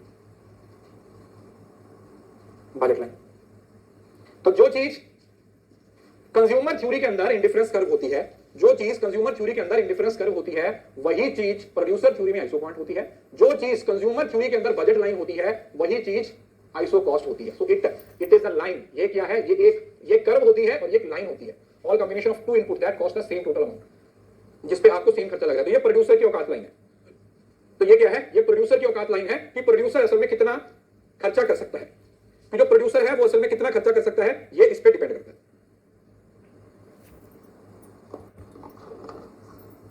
अब अगर आप इन दोनों लॉस के बीच में डिफरेंस देखो तो क्या है, law of variable proportion and law of returns to scale. वैसे तो दोनों में बेसिक डिफरेंस आप लोगों को मालूम है क्या है। Law of variable proportion deals with the change in output when one input is varied other are constant. ठीक है, एक चीज को आप क्या कर रहे हो, चेंज कर रहे हो और बाकी चीजें उसको फिक्स रखी जा रही है, और ये शॉर्ट टर्म होते हैं। दूसरा law of returns to scale deal with the change in output when all inputs are varied in the same proportion applicable in the long run. तो जो आपका लॉ ऑफ वेरिएबल प्रोपोर्शन है वो short term में use होता है, और जो आप लोगों का law of returns to scale है वो हमेशा लॉन्ग टर्म में यूज होता है।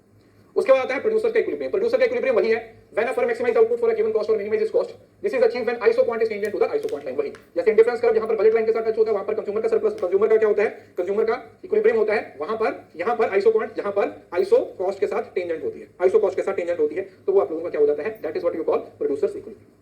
उसको किसका इक्विलिब्रियम बोल देते हैं, उसको प्रोड्यूसर का इक्विलिब्रियम बोल देना। क्लियर है जी, बताइए यहां तक किसी को कोई दिक्कत समझ आ गया? तो आ गया है। और अगर कोई बच्चा जिसने जो कुछ भी नहीं पढ़ा वो सोच रहा है कि इस कोर्स को पढ़ के मैं टॉप, मेहनत की है, लेकिन जेआरएफ अगर सीधा सिर्फ आप इस कोर्स से सोच के चल रहे हो तो वो पॉसिबल नहीं। आगे आता है हमारा एक और topic, that is cost.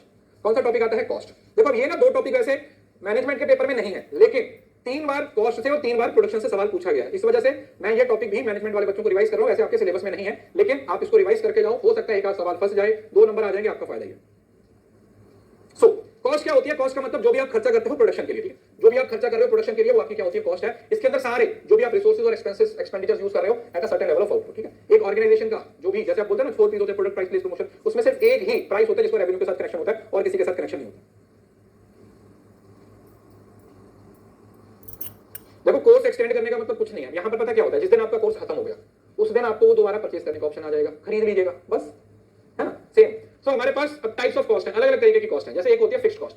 Fixed cost कौन सी होती है, that do not change with the level of output produce. आप आउटपुट के साथ लेवल को चेंज नहीं करते, जैसे रेंट सैलरी है। अब चाहे आप एक दिन के लिए काम किया, जैसे एक बंदा है वो मेरे पास काम करता है, उसको मैंने 15 दिन ही काम दिया, 15 दिन काम नहीं किया, तो उसको सैलरी तो 1 महीने की देनी पड़ेगी ना, क्योंकि मैंने उसको काम नहीं दिया, मैंने उसको काम नहीं दिया, समझ रहे हो ना। तो ये आपकी फिक्स्ड कॉस्ट होती है। वेरिएबल कॉस्ट कौन सी होती है बेटा, वेरिएबल कॉस्ट वो होती है जो पर यूनिट के हिसाब से चेंज होती है। जैसे रॉ मटेरियल, जितना रॉ मटेरियल चाहिए जितने यूनिट से उतना आपको खर्चा करना पड़ेगा, या डायरेक्ट लेबर, एक बंदा लेके आ रहे हो तो एक बंदे को पैसा देना पड़ेगा, 2 बंदों को लेके आ रहे हो तो 2 बंदों को पैसा देना पड़ेगा। दूसरा हो जाता है टोटल कॉस्ट। टोटल कॉस्ट क्या होती है, जो फिक्स्ड और वेरिएबल कॉस्ट का क्या होता है, कॉम्बिनेशन होता है, दोनों का कॉम्बिनेशन, मतलब फिक्स्ड कॉस्ट और टोटल कॉस्ट निकाल दिया। और एवरेज कॉस्ट क्या होती है, इन दोनों को भाग करके निकलती है, मतलब टोटल कॉस्ट को क्वांटिटी से भाग कर देते हो। मार्जिनल कॉस्ट क्या होती है, the additional cost incurred by producing 1 more unit of output. एक एक्स्ट्रा यूनिट को निकालने के लिए, एक एक्स्ट्रा यूनिट को निकालने के लिए हम मार्जिनल कॉस्ट का इस्तेमाल करते हैं। संक कॉस्ट कौन सी होती है, संक कॉस्ट वो कॉस्ट होती है जो ऑलरेडी इनकर कर चुके हो, है ना, जिसको रिकवर नहीं किया जा सकता। नॉन रिकवरेबल कॉस्ट, वो कॉस्ट जो नॉन रिकवरेबल होती है उसको हम बोल देते हैं संक कॉस्ट। और इसके साथ इससे पहले आपकी implicit cost, explicit cost, opportunity cost वो पढ़ा दिया था। तो अपॉर्चुनिटी कॉस्ट का मतलब cost of forgoing the next best alternative. इसके अंदर आपकी इंप्लिसिट कॉस्ट होती है जिसका खर्चा आप नहीं करते हो, मतलब उसकी कोई एंट्री भी नहीं डालते हो, वो आपके अपने रिसोर्सेज की होती है। एक्सप्लिसिट कॉस्ट होती है जिसके अंदर अकाउंटिंग कॉस्ट इंक्लूड होती है। अब इंप्लिसिट और एक्सप्लिसिट को मिला के इकोनॉमिक कॉस्ट भी बोले जाते हैं, ठीक है, तो ये आप लोगों को पता ही होगा। उसके बाद हमारे पास कुछ शॉर्ट टर्म की कॉस्ट है। अब यहाँ पर ना सबकी शेप वगैरह भी दी हुई है। एक होती है total fixed cost. Total fixed cost का मतलब क्या होता है, हॉरिजॉन्टल लाइन होती है। हॉरिजॉन्टल लाइन का मतलब कुछ इस तरीके से, आप लोगों की इस तरीके से, ठीक है, हॉरिजॉन्टल लाइन होती है जो सभी लेवल पे बराबर है, इसको टोटल फिक्स्ड कॉस्ट बोल देते हैं, मतलब सेम रहता है, फिर कोई फर्क नहीं पड़ता आप 1 यूनिट बना रहे हो 10 बना रहे हो, ये सेम रहती है total fixed cost. Total variable cost क्या होती है बेटा, जो इनिशियली इंक्रीज होती है डिक्रीजिंग रेट पे, तो ये अपवर्ड स्लोप होती है और ये कुछ इस तरीके से निकलती है, ठीक है, ये वाला, अरे भैया इस तरीके से, इस तरीके से। और जो टोटल कॉस्ट होती है वो इसके टेंजेंट हो जाती है, ठीक है। So this is total fixed cost, total variable cost and total cost, ठीक है, इस तरीके से ये शेप बनती है। सो टोटल कॉस्ट का मतलब होगा कॉम्बिनेशन होगा टोटल फिक्स्ड कॉस्ट और टोटल और अपवर्ड स्लोपिंग होता है। और ये जो ये वाला जो पोर्शन है ना, यहाँ पर ये वाला जो पोर्शन होता है, ये वाला पोर्शन, ये क्या होता है, ये फिक्स्ड कॉस्ट का पोर्शन होता है। किसका पोर्शन रहता है, ये फिक्स्ड कॉस्ट वाला पोर्शन है। इन्वर्टेड एस होती है, ठीक है, इसकी शेप क्या होती है, इन्वर्टेड एस शेप होती है। उसके बाद हमारे पास कौन सी कॉस्ट आती है, एवरेज फिक्स्ड कॉस्ट है। एवरेज फिक्स्ड कॉस्ट का मतलब क्या होगा, decrease as output increase, downward slope होती है। एवरेज वेरिएबल कॉस्ट है वो यू शेप होती है, ठीक है। ये जो एवरेज फिक्स्ड कॉस्ट रहती है ना वो इस तरीके से होती है, ऐसे, और जो एवरेज वेरिएबल कॉस्ट होती है वो इस तरीके से होती है, ठीक है जी। लिखा हुआ है मैंने यहाँ पर, सबकी शेप भी दी हुई है आप लोगों की सुविधा के लिए। ये डाउनवर्ड स्लोप होती है, ये यू शेप होती है, क्योंकि ये वेरिएबल है तो डिक्रीज होगा फिर इंक्रीज होगा मार्जिनल कॉस्ट, ठीक है। पहले कम होता है लेकिन बाद में क्या होता रहता है, बढ़ता। एवरेज फिक्स्ड कॉस्ट है, यही आप लोगों की सब हर पॉइंट पे बराबर होती है, मतलब वैसे आउटपुट इंक्रीज के साथ ये डिक्रीज होगी, लेकिन इसी को रेक्टेंगुलर हाइपरबोला बोल दिया जाता है। हर पॉइंट पे बराबर होती है, वैसे चाहे स्लोप डाउनवर्ड है लेकिन हर पॉइंट पे ये क्या होती है, हमेशा बराबर होती है। रेक्टेंगुलर हाइपरबोला बोला जाता है, इसको क्या नाम दिया जाता है बेटा, रेक्टेंगुलर हाइपरबोला। उसके बाद एवरेज टोटल कॉस्ट है जो आपकी यू शेप होती है, ये सम हो जाती है, ठीक है, ये उसके ऊपर आ जाएगी। एवरेज टोटल कॉस्ट ये यहां पे बन जाएगी, यहां पे इनके ऊपर आ जाएगी एवरेज टोटल कॉस्ट, ठीक है। एवरेज वेरिएबल कॉस्ट और एवरेज फिक्स्ड कॉस्ट, ठीक है। तो ये सिंपल सा इसका डायग्राम है।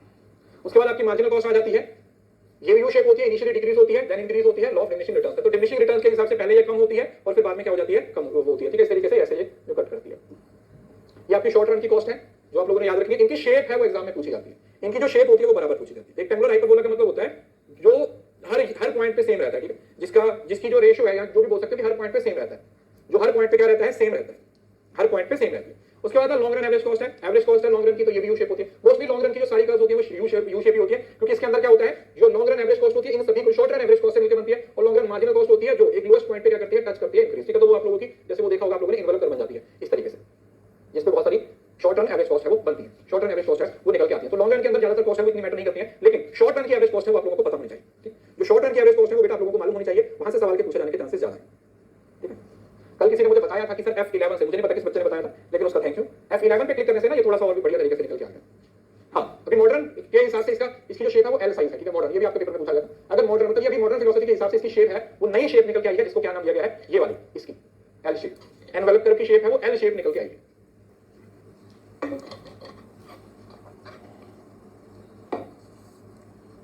और इसको प्लानिंग कर्व भी बोल दिया जाता है। प्लानिंग कर्व भी बोल दिया जाता है, प्लानिंग कर्व भी बोल दिया जाता है। कोई बात नहीं, अगर समझ नहीं आया है तो यहां पर समझो, वहां पर थोड़ी सी आपको हेल्प हो जाएगी और भी। ठीक है, टॉपिक बहुत इजी है मार्केट स्ट्रक्चर वाला।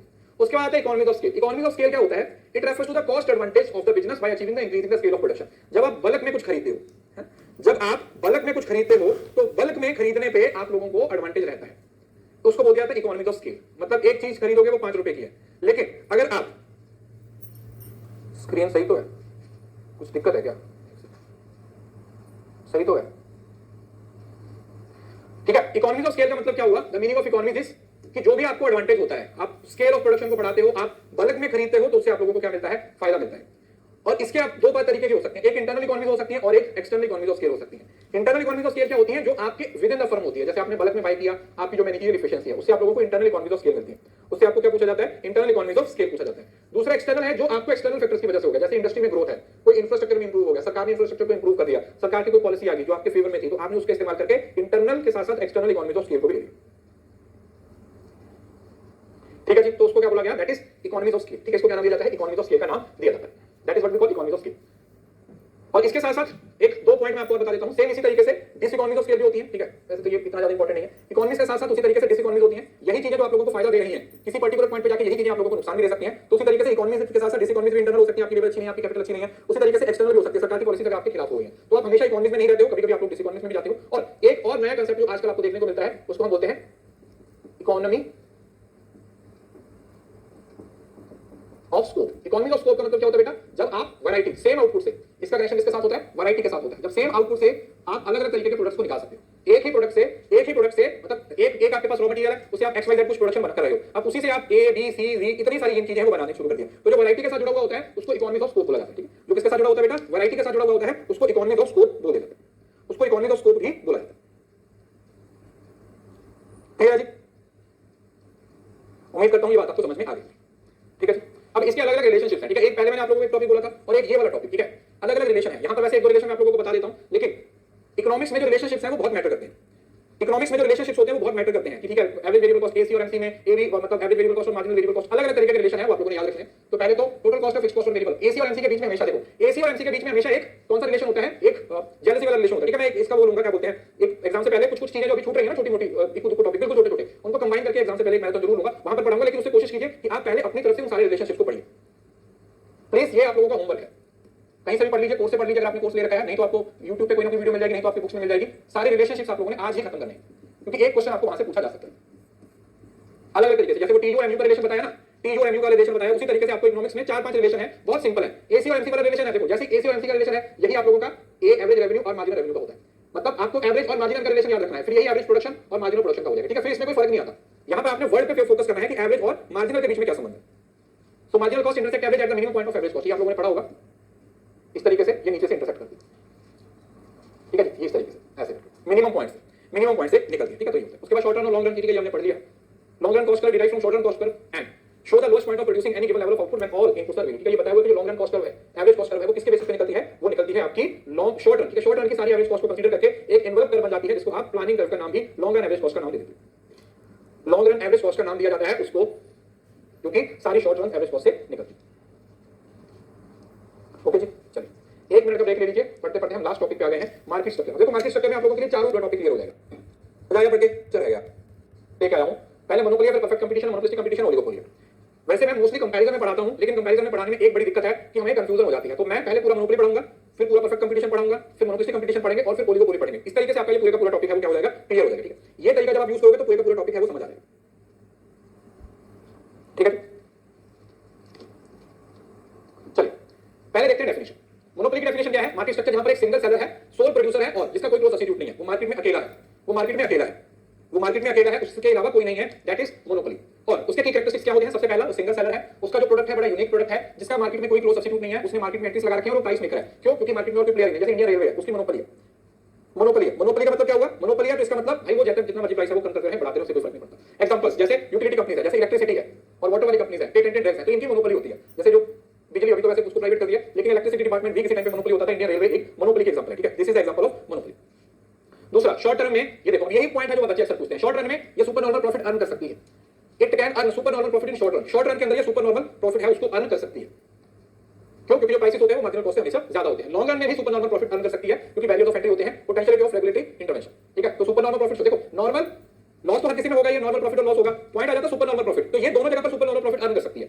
मोनोपोली दोनों जगह पर सुपर नॉर्मल प्रॉफिट अर्न कर सकती है, शॉर्ट रन में भी और लॉन्ग रन में भी। सिर्फ मोनोपोली कर सकती है और लॉन्ग रन में कोई भी सुपर नॉर्मल प्रॉफिट अर्न नहीं कर सकता, कोई भी सुपर नॉर्मल प्रॉफिट अर्न नहीं कर सकता। अब they are price maker, side price above, set the price above the marginal cost. ये हमेशा जो प्राइस होते हैं वो मार्जिनल कॉस्ट से ज्यादा रखते हैं। ठीक है, यहां पर जब भी जो भी प्राइस होता है, याद रखिएगा मोनोपोली में प्राइस होता है वो मार्जिनल कॉस्ट से हमेशा ज्यादा होता है, क्योंकि आप ज्यादा से ज्यादा प्रॉफिट अर्न करना चाहते हैं, ज्यादा से ज्यादा प्रॉफिट अर्न करना चाहते हैं। उसके बाद output level, produce less than the socially optimal output. Output is set where marginal revenue equal to the marginal cost. आप अपने प्रोडक्शन का लेवल कहां पर डिसाइड करते हो? जहां पर आप लोगों का मार्जिनल रेवेन्यू है वो मार्जिनल कॉस्ट के बराबर हो जाता है। और इसके लिए ना सोशली ऑप्टिमल मतलब इसको ऑप्टिमल यूटिलाइजेशन की जरूरत नहीं होती। क्यों? क्योंकि अगर ये ऑप्टिमल रखेगा ना तो इसका जो एडवांटेज है वो चला जाएगा, तो ये हमेशा कम रखता है। समझ रहे हो ना? Produce less than socially optimal output. Society को जितना चाहिए उससे कम है तो डिमांड अपनी बढ़ेगी। ठीक है, लॉजिक समझने की कोशिश करो, लॉजिक समझने की कोशिश करो, राइट? लॉजिक समझने की कोशिश करो कि आउटपुट लेवल ये कम इस वजह से रखता है। क्यों? क्योंकि ये इसको एडवांटेज चाहिए, इसका कोई मार्केट में कंपटीशन नहीं है, इसका मार्केट में कोई कंपटीशन नहीं है, ये बात आप लोगों ने याद रखनी। उसके बाद efficiency, allocative inefficiently, productivity inefficient. Inefficient इस वजह से क्योंकि ये भैया किंग है, तो किंग है तो इसको मार्केट से कोई लेना देना नहीं है, इसको यूटिलाइजेशन से, इसको सिर्फ प्रॉफिट से लेना देना है, इसको प्रॉफिट से भी लेना देना है, इसको किससे लेना देना है? इसको प्रॉफिट से लेना देना है। एंट्री टू बैरियर बहुत हाई बैरियर होते हैं एंट्रीज के। क्यों? क्योंकि लीगल होता है, टेक्नोलॉजिकल, आपके पास रिसोर्सेज का कंट्रोल होता है। यहां पर कंज्यूमर को सरप्लस नहीं रखा जाता। यहां पर क्योंकि क्या होता है, ये प्राइस डिस्क्रिमिनेशन एक्सरसाइज करते हैं। एक टॉपिक वो भी है प्राइस डिस्क्रिमिनेशन की 3 डिग्री है। ठीक है, वो भी आपने रिवाइज करना है, भूल गया था वो इसमें ऐड करना, वो आप लोगों को। ठीक है, अभी फ्यूचर में कोई मैराथन में लेता हूं तो उसमें मैं जरूर से ऐड कर दूंगा, लेकिन यहां पर जो चीजें मुझे याद आ रही है मैं आपको बता रहा हूं आपके होमवर्क के लिए। दूसरा, सिग्निफिकेंट मार्केट पावर होता है, तो ये प्राइस सेट कर सकता है और इसको कोई स्ट्रेटजी बिहेवियर करने की जरूरत नहीं होती है। क्यों? क्योंकि इसको सिर्फ और सिर्फ अपनी मोनोपोली पावर को मेंटेन करना होता है। इसको क्या करना होता है? इसको सिर्फ और सिर्फ अपनी मोनोपोली पावर को मेंटेन करना होता है, इसको और कुछ नहीं करना होता। इसको सिर्फ और सिर्फ अपनी मोनोपोली पावर को मेंटेन करना होता है, उसके अलावा इसको और कुछ भी करने की जरूरत नहीं होती। ठीक है, उसके बाद आता है हमारे पास परफेक्ट कंपटीशन। ये तो बहुत ही आसान है, ज्यादातर आप लोगों को पता ही है। परफेक्ट कंपटीशन क्या होता है? एक ऐसा मार्केट स्ट्रक्चर है जिसके अंदर large number of small firms होते हैं, आइडेंटिकल प्रोडक्ट होते हैं, कोई सिंगल बंदे के पास कंट्रोल है वो नहीं होता। मैनी सेलर्स होते हैं, बहुत सारे सेलर्स होते हैं, होमोजेनियस प्रोडक्ट्स होते हैं, कोई बैरियर नहीं होता, प्राइस टेकर होते हैं, मतलब मार्केट फोर्सेस के द्वारा प्राइस डिसाइड किया जाता है। जैसे एग्रीकल्चर प्रोडक्ट्स है, जैसे वीट हो गया या फिर फाइनेंशियल मार्केट्स है। वैसे परफेक्ट कंपटीशन एक क्या होता है? मिथ होती है, it is just a myth, लेकिन फिर भी हम मान के चलते हैं कि जो एग्रीकल्चर प्रोडक्ट्स हैं वो परफेक्ट कंपटीशन का हिस्सा होते हैं, वो परफेक्ट कंपटीशन का हिस्सा बनते हैं। शॉर्ट रन में कैन अट्रैक्ट न्यू फर्म, तो ये शॉर्ट रन में सुपर नॉर्मल प्रॉफिट भी अर्न कर सकते हैं, लेकिन लॉन्ग रन में सुपर नॉर्मल प्रॉफिट में नहीं जाते हैं। क्यों? क्योंकि उसका रीजन है कि लॉन्ग रन के अंदर नई फर्म आ जाती है, उसका प्रॉफिट आ जाती है। लिखा हुआ ना, शॉर्ट रन में तो सुपर नॉर्मल प्रॉफिट अर्न कर लिया, लेकिन लॉन्ग रन में सिर्फ नॉर्मल प्रॉफिट रहता है, क्योंकि अगर सुपर नॉर्मल प्रॉफिट अर्न करने लग जाए तो नई फर्म मार्केट में हो जाएंगी, और अगर ये लॉस में चले जाए तो फिर बाकी बिजनेस भी छोटे चला जाता है। तो इसको लॉन्ग रन के अंदर हमेशा क्या होता है, कोई सुपर नॉर्मल प्रॉफिट है वो नहीं होता है, सिर्फ और सिर्फ ये नॉर्मल प्रॉफिट पे ही सर्वाइव करती है। दूसरा, ये प्राइस टेकर होते हैं, accept market price determined by price supply and demand. और इसमें जो प्राइस डिसाइड किया जाता है वो किसके द्वारा किया जाता है? वो डिमांड और सप्लाई के द्वारा किया जाता है। यहां पर जितना भी प्रॉफिट होता है वो डिमांड और सप्लाई, सॉरी जो प्राइस होता है वो डिमांड और सप्लाई के द्वारा होता है। और इसमें अगर आप आउटपुट की बात करो ना, तो यहां पर आपको सोशली ऑप्टिमल लेवल पे रखना पड़ता है, जहां पर मार्जिनल कॉस्ट है वो मार्जिनल रेवेन्यू। ठीक है, ये तो हर जगह पे बराबर ही होता है। Output side is where marginal revenue marginal cost. ठीक है, ये तो हर जगह पे आप लोगों को सेम ही देखने को मिलेगा कि मार्जिनल रेवेन्यू और मार्जिनल कॉस्ट है उसके बराबर रखा जाता है। तो ये क्योंकि लेवल है वो सोशली ऑप्टिमल रखना पड़ता है, अगर नहीं रखेंगे तो फिर मार्केट से बाहर हो जाएंगे, क्योंकि आपके साथ बहुत सारे और प्लेयर्स भी हैं जो मार्केट के अंदर लगे। इसी वजह से यहां पर जो एफिशिएंसी है, एफिशिएंट भी रहना पड़ता है, और इनको जो प्रोडक्टिविटी है, जो प्रोडक्टिविटी भी एफिशिएंट रहना पड़ता है। ठीक है, मार्केट में आप तभी रह पाओगे अगर आप सब चीजों को फोकस करोगे। उसके बाद आता है एंट्री के बैरियर से किसी तरीके के कोई बैरियर नहीं होते हैं। दूसरा, maximise the competitive price of optimum level. तो ये जो कंज्यूमर का सरप्लस होता है वो मैक्सिमम होता है, क्योंकि हर किसी के पास पूरी नॉलेज होती है मार्केट की। किसी तरीके की आपके पास मार्केट पावर नहीं है, क्योंकि मार्केट बहुत ज्यादा डिस्ट्रीब्यूटेड है, क्योंकि प्राइस ही मार्केट के द्वारा डिसाइड किया जाता है। किसी तरीके से कोई आपको स्ट्रेटजी बिहेवियर यूज करने की जरूरत नहीं होती है। समझ रहे हो? जस्ट इसके ऑपोजिट है। क्यों? क्योंकि फर्म प्राइस टेकर है। जब प्राइस ही आप डिसाइड नहीं कर रहे हो, है ना, जब प्राइस ही आप डिसाइड नहीं कर रहे हो तो फिर आपको स्ट्रेटजी बिहेवियर फॉलो करने की क्या जरूरत है? व्हाट इज द नीड कि आपको कोई स्ट्रेटजी बिहेवियर फॉलो करना पड़े? तो क्या जरूरत है, क्या नीड है कि आपको स्ट्रेटजी बिहेवियर है वो फॉलो करना पड़े? तो वो आ जाएगा परफेक्ट कंपटीशन। आई होप कि आपको सारी चीजें क्लियर हो रही होंगी बढ़िया तरीके से। कंपैरिजन चार्ट से चीजें ज्यादा अच्छे से क्लियर होती हैं। देन आ जाता है मोनोपोलिस्टिक कंपटीशन। अब मोनोपोलिस्टिक कंपटीशन क्या होता है? Market structure where many firms है, यहां पर बहुत सारी फर्म्स हैं और वो क्या कर रही हैं, वो सेल कर रही हैं that are similar but not identical, allowing for product differentiation। यहां पर प्रोडक्ट्स होते हैं, ये मोनोपोली और मोनोपोलिस्टिक परफेक्ट कंपटीशन का कॉम्बिनेशन है, जिसमें से कुछ चीजें हैं वो कहां से ले ली गई हैं, मोनोपोली से ले ली गई हैं, कुछ चीजें हैं वो परफेक्ट कंपटीशन से ले ली गई हैं। सो इस वजह से जहां पर प्रोडक्ट सिमिलर तो है लेकिन आइडेंटिकल नहीं है, और यहां पर ज्यादातर जो कंपटीशन होता है बेटा वो नॉन प्राइस पे होता है, नॉन प्राइस पे होना चाहिए। ठीक है, एडवर्ड चैम्बरलिन के द्वारा ये कांसेप्ट है वो दिया गया। तो फीचर्स क्या हैं? बहुत सारे सेलर्स हैं, प्रोडक्ट पर डिफरेंशिएशन है, बैरियर्स हैं थोड़ी बहुत, और थोड़ा बहुत प्राइस पे कंट्रोल है, as there are some features of monopoly. तो प्राइस पे भी आप लोगों का थोड़ा बहुत कंट्रोल होता है। क्लॉथिंग ब्रांड्स हो गए, ये मोनोपोलिस्टिक होते हैं, ठीक है। मतलब देखो रेस्टोरेंट बहुत सारे नहीं होते हैं, बहुत सारे रेस्टोरेंट तो नहीं होते, लेकिन जितने भी होते हैं उसके अंदर कंपटीशन है वो काफी ज्यादा आपको देखने को मिलता है। शॉर्ट रन में ये भी super normal profit, short run में लगभग ये सब सुपर नॉर्मल प्रॉफिट अर्न कर ही सकते हैं, क्योंकि इनके पास प्रोडक्ट डिफरेंशिएशन रहता है।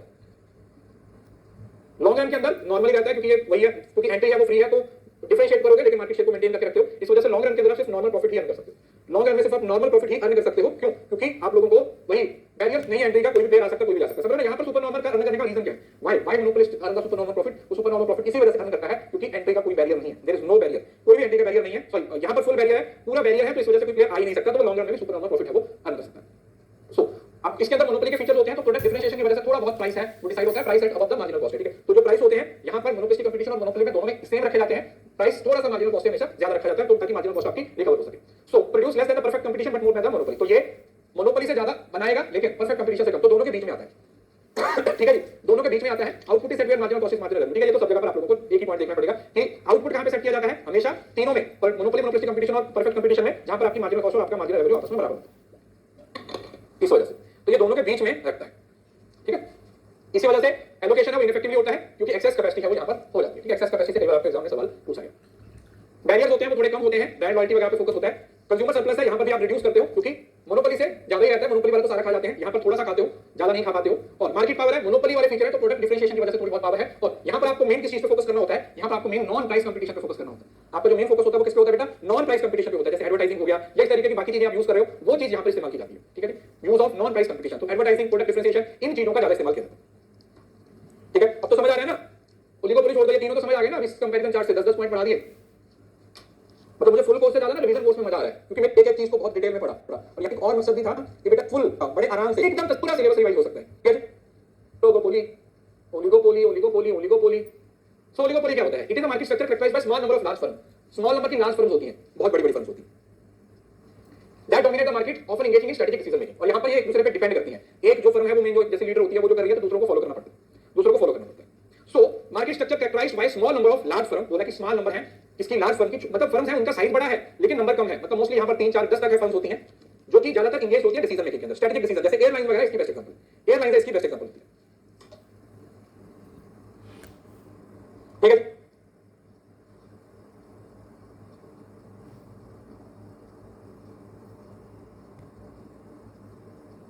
एक्सेस कैपेसिटी का मतलब पता क्या होता है बेटा? एक्सेस कैपेसिटी मोनोपोली और मोनोपोलिस्टिक कंपटीशन होती है, मतलब जहां पर एक्सेस कैपेसिटी मतलब अभी आपके पास कैपेसिटी बची हुई है, आप 100 यूनिट्स को प्रोड्यूस कर सकते हो, you are able to produce 100 units but you are only producing the 75 units. तो 75 और 100 का जो गैप है वो एक्सेस कैपेसिटी है, ठीक है जी। वो एक्सेस कैपेसिटी है, that is what we call excess capacity. Excess capacity उसको बोला जाता है, ठीक है। कैरेक्टरिस्टिक्स क्या होते हैं? बहुत बड़ी फर्म्स होती हैं, आपस में इंटरडिपेंड करती हैं डिसीजन मेकिंग के लिए, बैरियर्स होती हैं और पोटेंशियल फॉर कोल्यूजन। कोल्यूजन का मतलब होता है आपस में मिलना, आपस में मिलना, आपस में मिलना मतलब ये कार्टर्स वगैरह बना के रखते हैं, दे फॉर्म द कार्टर्स। ऑटोमोबाइल्स हो गया और एयरलाइंस, ठीक है। एयरलाइंस है, ऑटोमोबाइल इंडस्ट्री है, टोयोटा, फोर्ड वगैरह जो गाड़ियां बनाने वाली कंपनी है, मतलब जो ये ट्रांसपोर्टेशन फील्ड है वो आपका इसका हिस्सा बन जाता है। ट्रांसपोर्टेशन इसका हिस्सा। सर पूरा कैपेसिटी क्यों नहीं यूज करते? बताया ना बेटा, ये पूरी कैपेसिटी इसी वजह से यूज नहीं करते हैं क्योंकि ये मार्केट पावर अपने पास रखना चाहते हैं, ठीक है। लिखा हुआ है ना, some control over price due to product, इनका प्रोडक्ट डिफरेंशिएट है, तो ये कंज्यूमर सरप्लस खाने की कोशिश कर रहे हैं। अब थोड़ा सा लॉजिक लगाने की कोशिश करो, अगर ये फुल कैपेसिटी इस्तेमाल करने लगेंगे तो फिर मार्केट में सप्लाई बढ़ जाएगी और वो परफेक्ट कंपटीशन ही बन जाएगा, वो परफेक्ट कंपटीशन ही बन जाएगा इस वजह से, ठीक है। सो शॉर्ट रन में ये सुपर नॉर्मल प्रॉफिट अर्न कर सकते हैं क्योंकि फर्म्स आपस में क्या कर लेती हैं, कोल्यूट कर लेती हैं हाई प्रॉफिट बनाने के लिए। हाँ, ये भी आएगा, ओलिगोपोली में भी आप लॉन्ग टर्म में सुपर नॉर्मल प्रॉफिट अर्न कर सकते हो, ठीक है। ये किसी ने पूछा था, if barriers of entry remains profit में भी एरोडेड इफ न्यू फर्म्स एंटर। इसकी कंडीशन है, क्या कंडीशन है कि अगर आप मार्केट में एंट्री के बैरियर्स को मेंटेन करके रखो, अगर आप मार्केट में एंट्री के बैरियर्स को मेंटेन करके रखो तो उस केस में you can earn super normal profit in the long run. उस केस में आप सुपर नॉर्मल प्रॉफिट अर्न कर सकते हो लॉन्ग रन में, अदरवाइज आप सुपर नॉर्मल प्रॉफिट अर्न नहीं कर पाओगे अगर नए प्लेयर्स हैं मार्केट में आते हैं। यहां पर प्राइस लीडरशिप होती है। लीडरशिप का मतलब क्या होता है? जो डोमिनेंट फर्म होती है उसने जो प्राइस सेट कर दिया ना, दूसरी फर्म उसको फॉलो करती है, दूसरी फर्म उसको क्या करती है, फॉलो करती है। इसको बोला जाता है price leadership, that is what we call price leadership. अब आउटपुट लेवल है same, strategically set based on competitive action may produce less than socially optimal. तो यहां पर भी स्ट्रेटेजिक बिहेवियर के लिए कम रखते हैं। देखो एक ही जगह पर पूरा रखा जाता है, कहां पर? सोशली ऑप्टिमल लेवल पे सिर्फ और सिर्फ मोनोपोलिस्टिक परफेक्ट कंपटीशन होता है, लेकिन यहां पर ज्यादातर हमेशा परफेक्ट कंपटीशन से कम होगा, मोनोपोली से ज्यादा होगा। और यहां पर आप अपने कॉम्पिटिटिव के हिसाब से रखते हो हमेशा जितना आपको चाहिए होता है उसके हिसाब से। दूसरा, क्योंकि आप प्रॉपर यूटिलाइज नहीं कर रहे हो अपने रिसोर्सेज को, इसी वजह से यहां पर एफिशिएंटली, देखो सिर्फ यहां पर सब कुछ एफिशिएंट है, बाकी किसी भी जगह पर एलोकेटिव भी इनएफिशिएंट है और प्रोडक्टिवली भी इनएफिशिएंट होगा। Barriers to entry high barriers होते हैं, क्योंकि आप देखो बैरियर्स हैं, यहां पर भी बड़े हाई बैरियर्स होते हैं। इकोनॉमी का स्केल होती है, मेन रिसोर्सेज पे आपको रेगुलेटरी बैरियर्स बना दिए जाते हैं, कार्टर्स बना दिए जाते हैं, किसी नए प्लेयर्स को घुसने नहीं देते, नए प्लेयर्स को वो घुसने नहीं देते। और कंज्यूमर सरप्लस है, ये भी रिड्यूस करेंगे परफेक्ट कंपटीशन से। और there is a significant market power जिसकी वजह से आपस में कोल्यूट कर सकते हैं, आपस में मिल सकते हैं। और स्ट्रेटेजिक बिहेवियर है, इसके अंदर आप अलग अलग तरीके यूज कर सकते हो।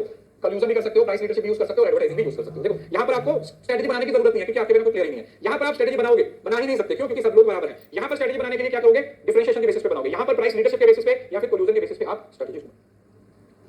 ठीक है, देखो शॉर्ट रन में सब तीनों करेंगे, normal, super normal, problem. Short run में सबको तीनों चीजें होती हैं। सवाल लॉन्ग रन का है, शॉर्ट रन का नहीं है। शॉर्ट रन में सब बराबर है, शॉर्ट रन में कोई दिक्कत नहीं है। लॉन्ग रन की दिक्कत है कि लॉन्ग रन में कौन क्या अर्न कर रहा है, इस चीज पे आपको फोकस करना है। ओके, सो खत्म हो गया ये तो। ओ माय गॉड, 2 घंटे में हमने पूरा सिलेबस खत्म कर दिया।